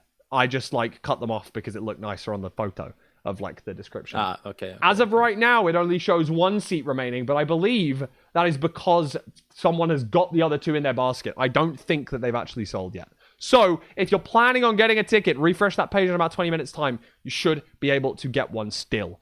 Thank you very much for being here. Ben, very, very grateful. You stepped in very last minute. You dealt with the scuff for the first 30 minutes of stream. Handled it very expertly. I really do appreciate that. And of course, you will also be there in person. Very excited to have you. The announcements from today were our commentators, myself, Ben, Andronicus, Tubbo, Automat, and Curryway are our 6 commentators for the 8 matches on the day. So excited for that. So, let me say a quick thank you for all of you for being here. I'm so excited for the quarterfinals. Ben, is there anything you wanted to say before I finish things up? No, nothing much you haven't said anyway, brother. Yeah, no, really, really excited to see you all there on November 22nd down in Bournemouth for the first episode ranked Lewis Fulham Invitational. Yeah, get your tickets if you want to. Check in 20 minutes when you can. It's going to be awesome. It's going to be so cool to see you guys there. It's going to be so cool to have a LAN tournament. And I'm really excited to be alongside the rest of the commentators and be able to bring it to you live. So, yeah, thanks, Lewis, for having me. Thank you guys for showing out. And yeah, we'll see you then. Yeah, I think you've summed everything up perfectly. I'm so excited. I apologize for any of the scuff at the start of the stream. Doing all of this by myself would be impossible. So I have to say a big thank you to everyone that is helping behind the scenes. Be that the commentators, be that the staff that are there going to be checking the tickets on the door, etc., etc. Be that the production team. Thank you, Sivianox, for being the head of production for this event. Goat. Not for this. Don't worry. This was all done by me. I was the ref and the graphic designer for the majority of this. Well, actually, most of the graphics behind me are by Cressa. Big thank you to Cressa for those. But yeah, referee, ranked spectator, OBS director, private room host, commentating, dealing with the spreadsheet. Thanks, Sivian, for taking that job off me. But yes, it wasn't that bad. I apologize that we couldn't have multiple POVs, but that's just because of my internet being crap. Next time, you'll be seeing both POVs side by side when these guys play each other. As a little reminder, these are the matchups for the Lewis Fulham Invitational. It's gonna be in person, November 22nd, less than a month away. If you haven't got your tickets, this is your final chance to get them. There's only a couple of seats remaining. Get to the final seats. Get them bought. Get them purchased. I'm so excited to see you all in person. I'll see you in person as well, Ben. Hyped. Of course. Of course. Right. Big thank you, chat.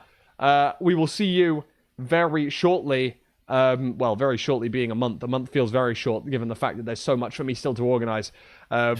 Super excited to see as many people as we can in person. And thank you all for watching the Seeding Showdown. All right. There's no ending screen, so I'm just going to end. All right. Thanks, guys. Bye. See you in a month.